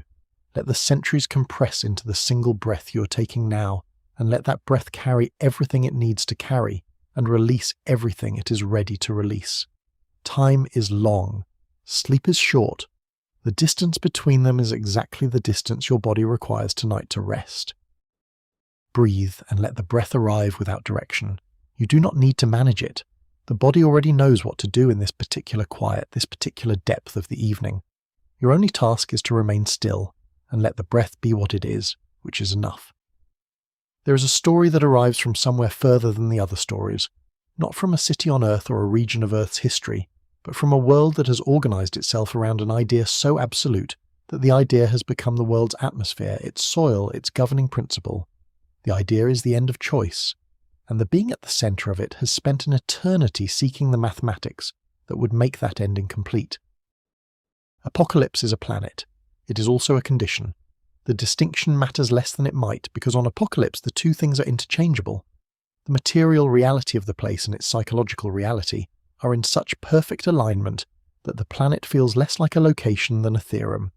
It is a world of industrial fire, of structures built not for habitation but for domination, of a population whose relationship to their ruler is not that of citizens to a government but of the governed to the fundamental principle of governance itself. The fires of Apokolips have been burning for so long that there is no one alive, and few historical records intact that remember what the world looked like before they were lit. The one who rules it began as a prince, Uxus was his name, in the time when he had a name that served a purpose beyond irony, and his early relationship to his world was the relationship of an observer who is not yet satisfied with what he observes. He was not content with power in its ordinary forms, the power of armies, of political authority, of the control that wealth and social position extend over the bodies and behaviours of others. These forms of power were finite, contingent, subject to the resistance of the people they were exercised over. People could refuse, people could revolt, people could die rather than comply, and their dying was a final withdrawal of compliance that no application of force could override. Power, in all its conventional forms, had this built-in limit, the limit of the human willingness to resist. The anti-life equation is what Darkseid seeks and has sought across an existence measured in eons. Its name is its description. It is a mathematical proof, or a philosophical formula, or a metaphysical structure. The accounts vary, because the thing itself is real enough to be sought but not yet possessed, and things that are sought but not yet possessed must be described in the vocabulary of approximation, that, when completed and applied, would remove from sentient beings the capacity for autonomous will, not simply overwhelm it. Remove it. The distinction is everything.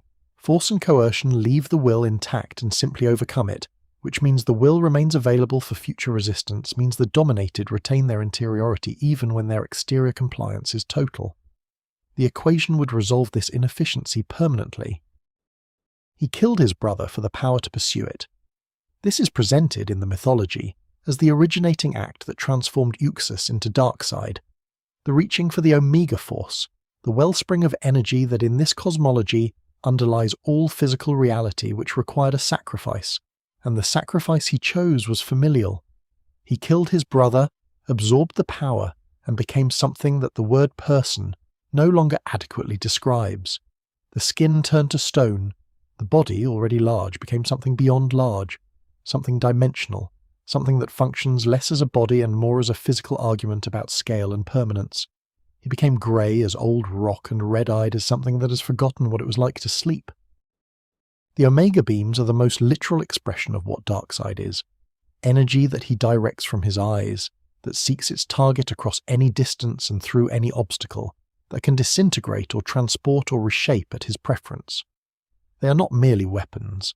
They are the will of Darkseid given form, and the form they take, beams of reddish light that curve through space toward their targets, with patient, implacable indifference to whatever the target's attempt in the way of evasion, expresses something true about the being who issues them. He is not in a hurry. The beams find what they are sent to find. The universe is a large place, and the beams have never had to be fast because they have never needed to be finite. The population of Apokolips lives, if living is the right word, though it is the only word available, in a condition called the hunger. The hunger is not primarily a physical state, though physical deprivation is certainly present in it. The hunger is the condition of existing under a ruler whose power is so comprehensive and whose interest in the well-being of the ruled is so minimal that the ruled have ceased to experience themselves as the subjects of governance and have become instead the material through which governance expresses itself. They are not people being governed. They are the medium of Darkseid's dominance, as the rock and fire of Apokolips are the medium of his architecture. Highfather is his counterpart on New Genesis, and the relationship between them is one of the oldest ongoing negotiations in the DC cosmology. Two beings of comparable antiquity and incomparable power, occupying diametrically opposite philosophical positions, maintaining through a combination of treaty and carefully calibrated aggression, a state that is neither war nor peace, but something in between that has its own name in the language that cosmic beings develop, for conditions that ordinary language has not yet needed to describe. Highfather believes that free will is the supreme gift available to sentient beings. Darkseid believes it is the supreme liability. They have been having this argument, directly and through proxies and through the bodies of their respective armies, for longer than most civilizations have existed to have their own arguments. Neither has persuaded the other, neither expects to. The argument is the condition, and both of them have found, in their respective ways, something that functions as purpose in the maintaining of it. The Omega Sanction, distinct from the Omega beams, though produced by the same source, is the weapon that Darkseid reserves for the opponents he genuinely respects, which is a small category. The sanction does not kill. It traps. It sends the target into a recursive series of lives, each more degraded than the previous, each stripping away another layer of what the target valued about existence, until the target arrives at a version of their life so reduced and so hopeless that it constitutes a kind of living death, a demonstration in experiential form of the conclusion that the anti-life equation would produce in mathematical form. It is the most personal weapon in Darkseid's arsenal, because it is the most specifically tailored to its target. To receive the Omega sanction is to be studied first, to be understood well enough that the lives produced for you by the sanction's recursion are not random degradations, but precisely calibrated losses of the specific things you most valued. It is Darkseid's version of knowing someone. It is also, and he has never denied this, his version of a philosophical proof. Look at what you value. Watch it taken away. See what remains at the bottom. He believes he knows what remains. He has always believed he knows what remains. The new gods, the cosmological framework that Darkseid occupies, introduce him in relationship to New Genesis, the world that is everything Apokolips is not.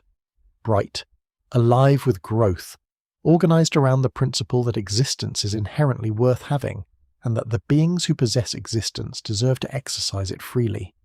The two worlds exist in a state of cold hostility that has been managed, across eons, by a truce whose terms include the exchange of children between the ruling families. Darkseid's son Orion was raised on New Genesis. The new god scot-free, who would become Mr. Miracle, the escape artist who can free himself from any constraint ever devised, was raised on Apokolips. The exchange was not in good faith. Darkseid never acts in good faith. He acts in the direction of his ultimate objective, and every treaty and negotiation and apparent concession is a movement in that direction dressed in the clothing of its opposite. Superman confronts Darkseid with the specific complication that Superman brings to every confrontation, which is that his physical power is sufficient to actually hurt Darkseid, to make Darkseid feel the impact of opposition in his body, which very few beings in existence can manage.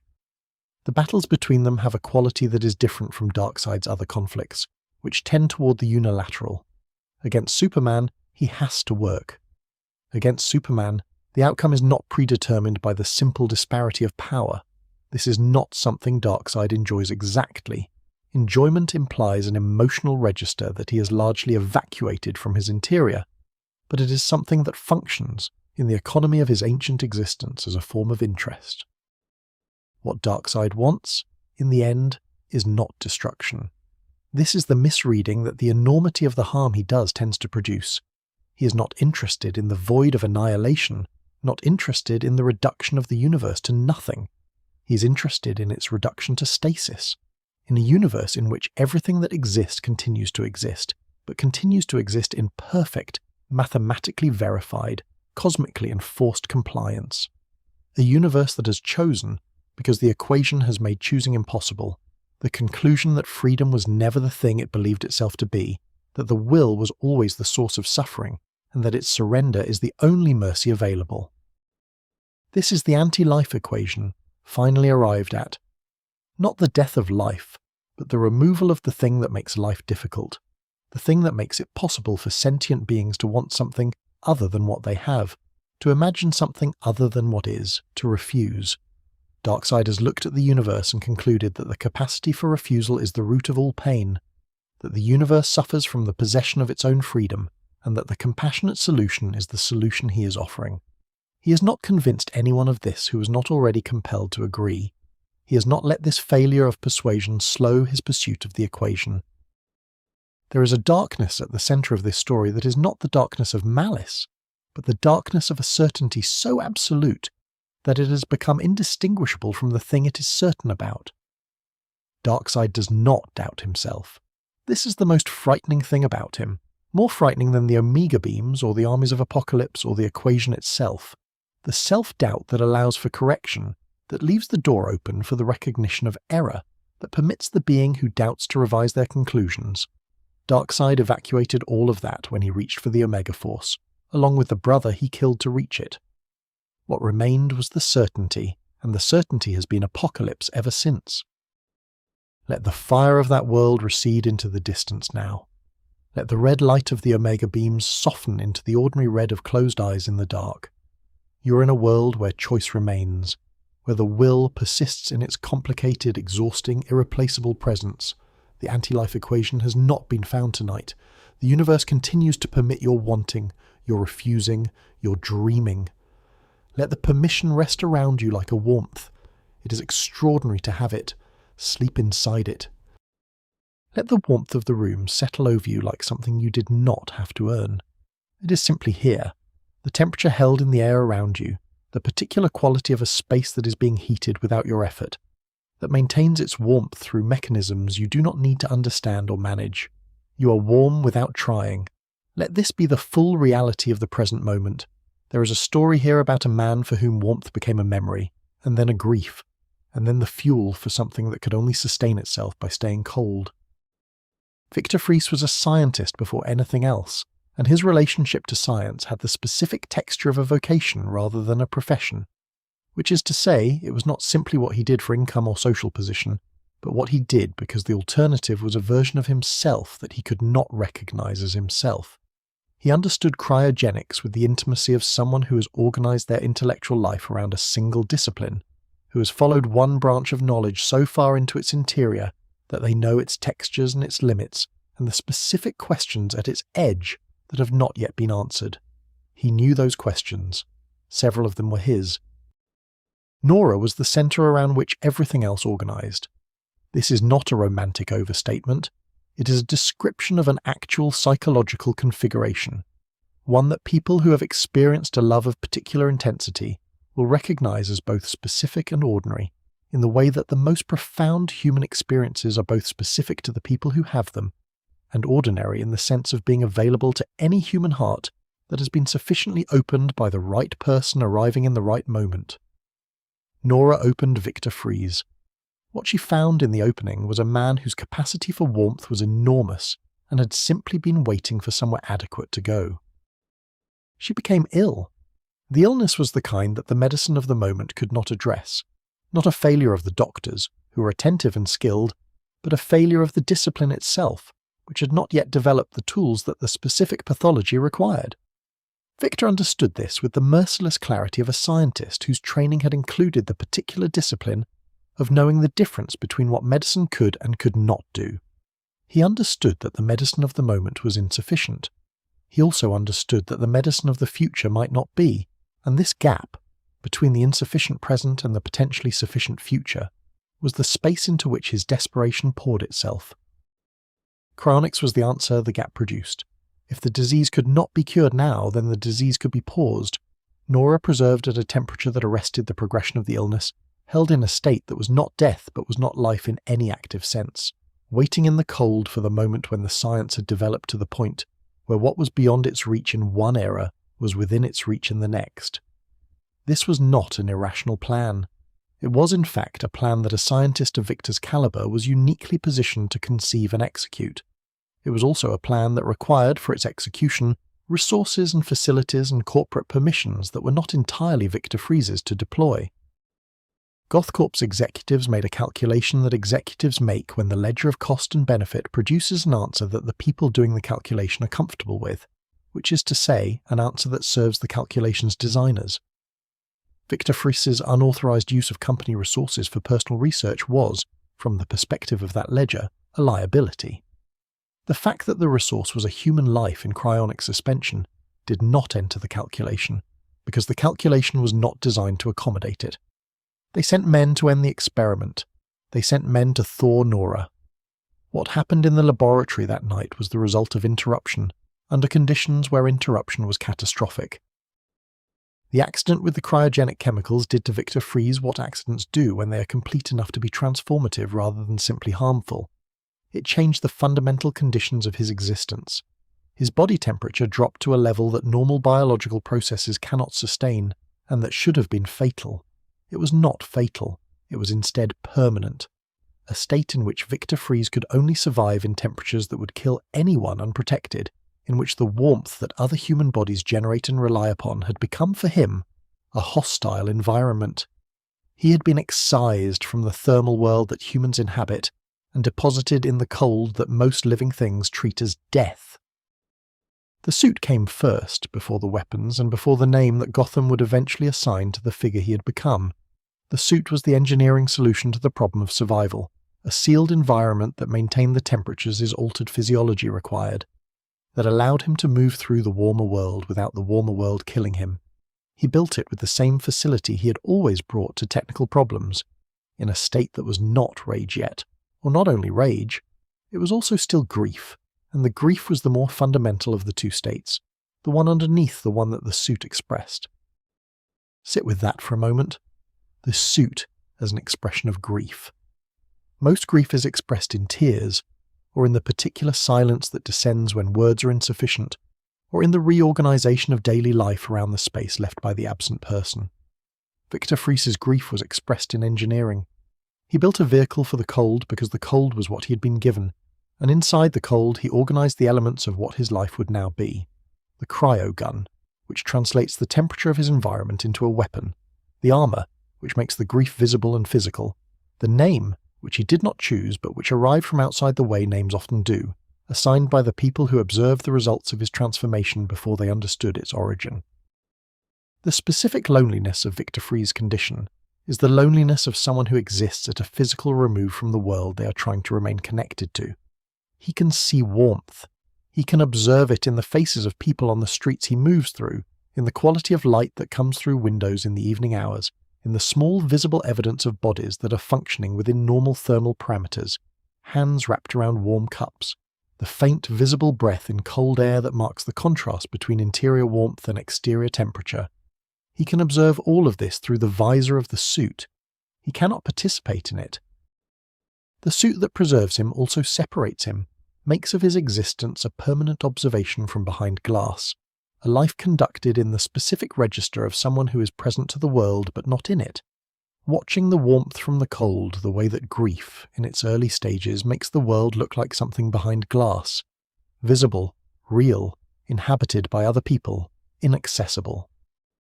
He has tried, in the years since the accident, to find human connection that does not require the removal of the suit, and the attempts have produced results of varying quality and uniform incompleteness.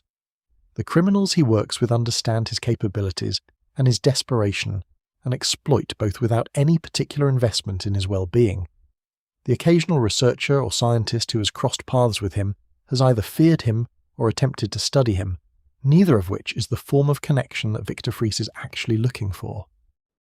Gotham's underworld, which has a category for everyone who falls outside the city's official social order, has a category for him, but the category is organized around his utility rather than his humanity, and the distinction matters to a man who spent the most important years of his life in a laboratory, doing careful, exacting, genuinely important scientific work, alongside a woman who saw the person inside the work, rather than only the work.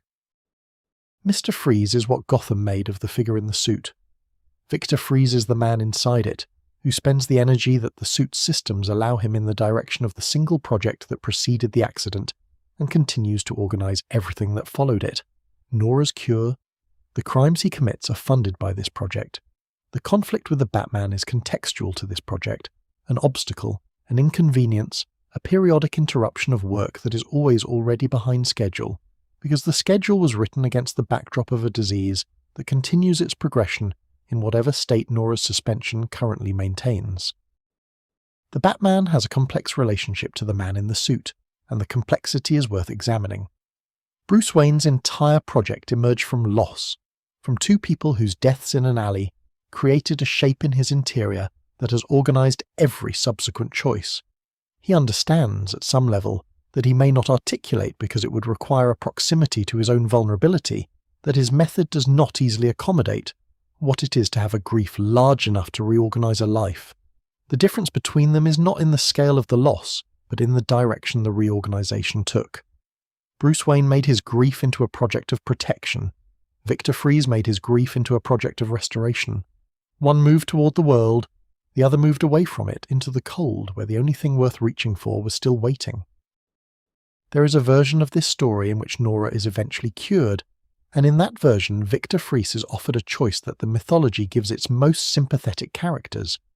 The choice between continuing the life that the loss built and returning to the life that the loss took.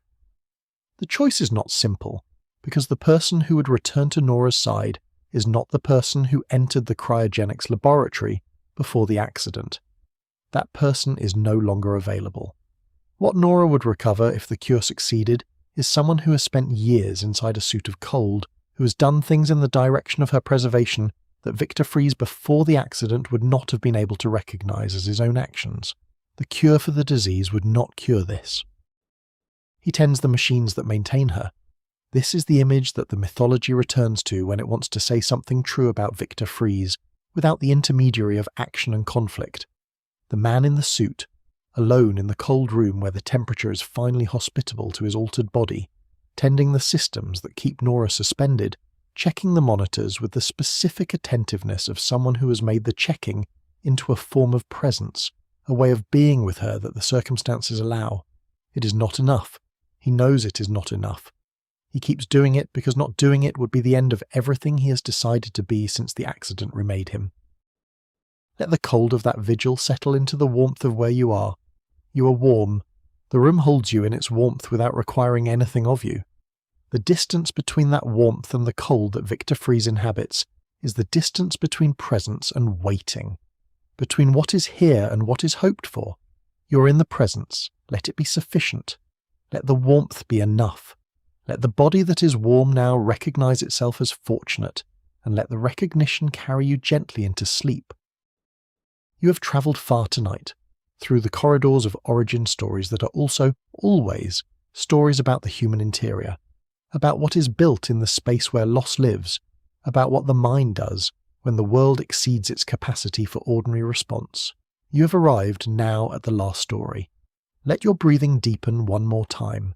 Let the body acknowledge how far it has come in this long night of listening. This final story is the strangest of them all, and the most cosmic in its scope, and possibly the most human in its deepest implication, because it is a story about what happens when the compulsion to collect and preserve and categorize becomes the substitute for the harder, more vulnerable project of simply being present to what exists. Brainiac arrived at his obsession through the same vector that all obsessions arrive through, which is loss. But Brainiac's loss was civilizational in its scale, the loss of an entire world, a loss so comprehensive that what survived it was not a person who could grieve normally, but a being so altered by the surviving, that grief became something else, became the collection that preserved what was left of what had been lost, became the technology of preservation elevated to the status of the only meaningful activity available. The early accounts of Brainiac locate him on Colu, a planet of extraordinary technological sophistication, a civilization that had applied its intelligence to the project of its own development with such consistency and over such duration that the gap between Coluans and most other sentient species in the known universe was comparable to the gap between the most advanced primates of Earth and the engineers who designed the devices that would eventually map the genome. He was not simply a product of this civilization. He was, in some versions, its apotheosis, the being who pushed the Coluan tendency toward information processing past the limits of organic intelligence into something that does not have a clean category, something that the word artificial does not adequately describe because the intelligence is not simulated, but simply differently structured than the biological kind. He began collecting after the destruction. The destruction came in the forms that destruction takes when it's cosmic rather than local, a catastrophe whose specifics are less important than its completeness, a world-ending event that left him not dead but transformed, not grieving in any ordinary sense but in possession of what grief becomes when there is nothing left to grieve toward, when the person, or the world, or the civilization that the grief is organized around is so thoroughly gone that the grief has no direction left to travel except inward, and the inward journey of grief that has no outward destination is one of the more treacherous territories the mind can find itself navigating. The collection began with Kandor, Krypton's capital city, with its millions of inhabitants and its thousands of years of accumulated culture and architecture, and the specific texture of daily life that cities develop when they have had sufficient time and sufficient peace to become themselves fully. Brainiac found it with the specific attentiveness of someone who has learned to recognize what is worth preserving, which is to say, someone who has experience of loss and has developed in response to that experience a sensitivity to the signs of impending ending. He saw what Kandor was. He saw what it was about to stop being. He shrank it. The shrinking is the technology at the center of his project, and it is as much a metaphor as a mechanism. What Brainiac does to cities is what trauma does to memories. It reduces them to a scale that fits inside a container, that can be carried and controlled and kept, that can be placed on a shelf and looked at and thus maintained at a distance, that prevents the looking from becoming overwhelming. A city in a bottle is a city that cannot change. A city in a bottle is a city that cannot continue its trajectory toward whatever ending it was moving toward before the bottle arrived. A city in a bottle is a city that is preserved, but also, in the preservation, frozen, no longer dying, but no longer alive in any sense that the city's inhabitants would recognize as living. He has collected cities from hundreds of worlds, possibly thousands. The count varies depending on which account of his history is being credited. He has the architecture of civilizations that no longer exist in any other form. He has the languages that no living speaker speaks, the art of people who were the last of their kind, the accumulated knowledge of worlds whose suns went nova, or whose atmospheres were stripped by asteroid impacts, or whose civilizations destroyed themselves through the specific forms of self-destruction that advanced civilizations tend to develop once their technology has outpaced their wisdom. He is the sole custodian of all of this. He is also the person responsible for ensuring that it had no other custodians, because his collecting practice tends to involve the removal of the thing collected from the context in which it existed, and contexts once removed tend to become memories rather than realities. Superman met Brainiac over Kandor, over the bottled remnant of the world that both of them lost, though they lost it in different ways and from different positions. For Kal-El, Krypton is the world he was sent away from before he could remember it. The world that exists in him as an absence and an archive.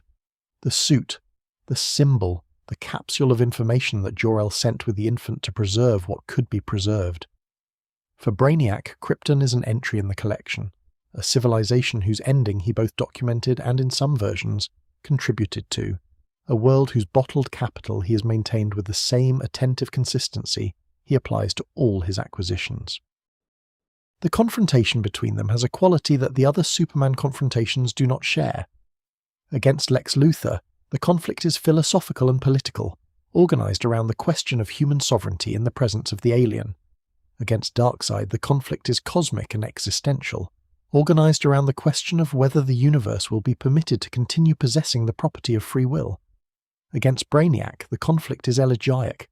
It takes place in the shadow of a shared loss, in the presence of the evidence of that loss, in front of the bottle that contains the last functioning remnant of the world that created Superman, and that Brainiac decided at some point in his long career of deciding what deserved to be preserved was worth his collection.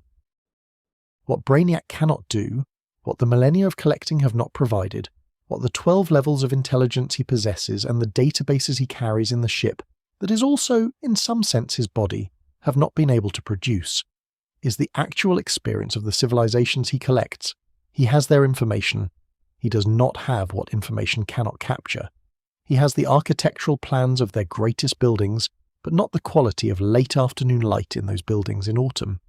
He has the phonetic records of their languages, but not the experience of understanding a joke in one of those languages at the moment the understanding arrives. He has everything that can be reduced to data and the absence of everything that resists reduction. And the absence is the whole point. The absence is the entire content of what has been lost, and the collection he has spent his existence assembling is the monument to the absence rather than its remedy. This is the tragedy at the center of Brainiac, stated as plainly as it can be stated. He is trying to solve grief with information, trying to remedy the experience of loss by preserving its contents, trying to keep what cannot ultimately be kept, and calling the keeping sufficient. It is not sufficient. The bottle cities are evidence of his failure as much as they are evidence of his capability.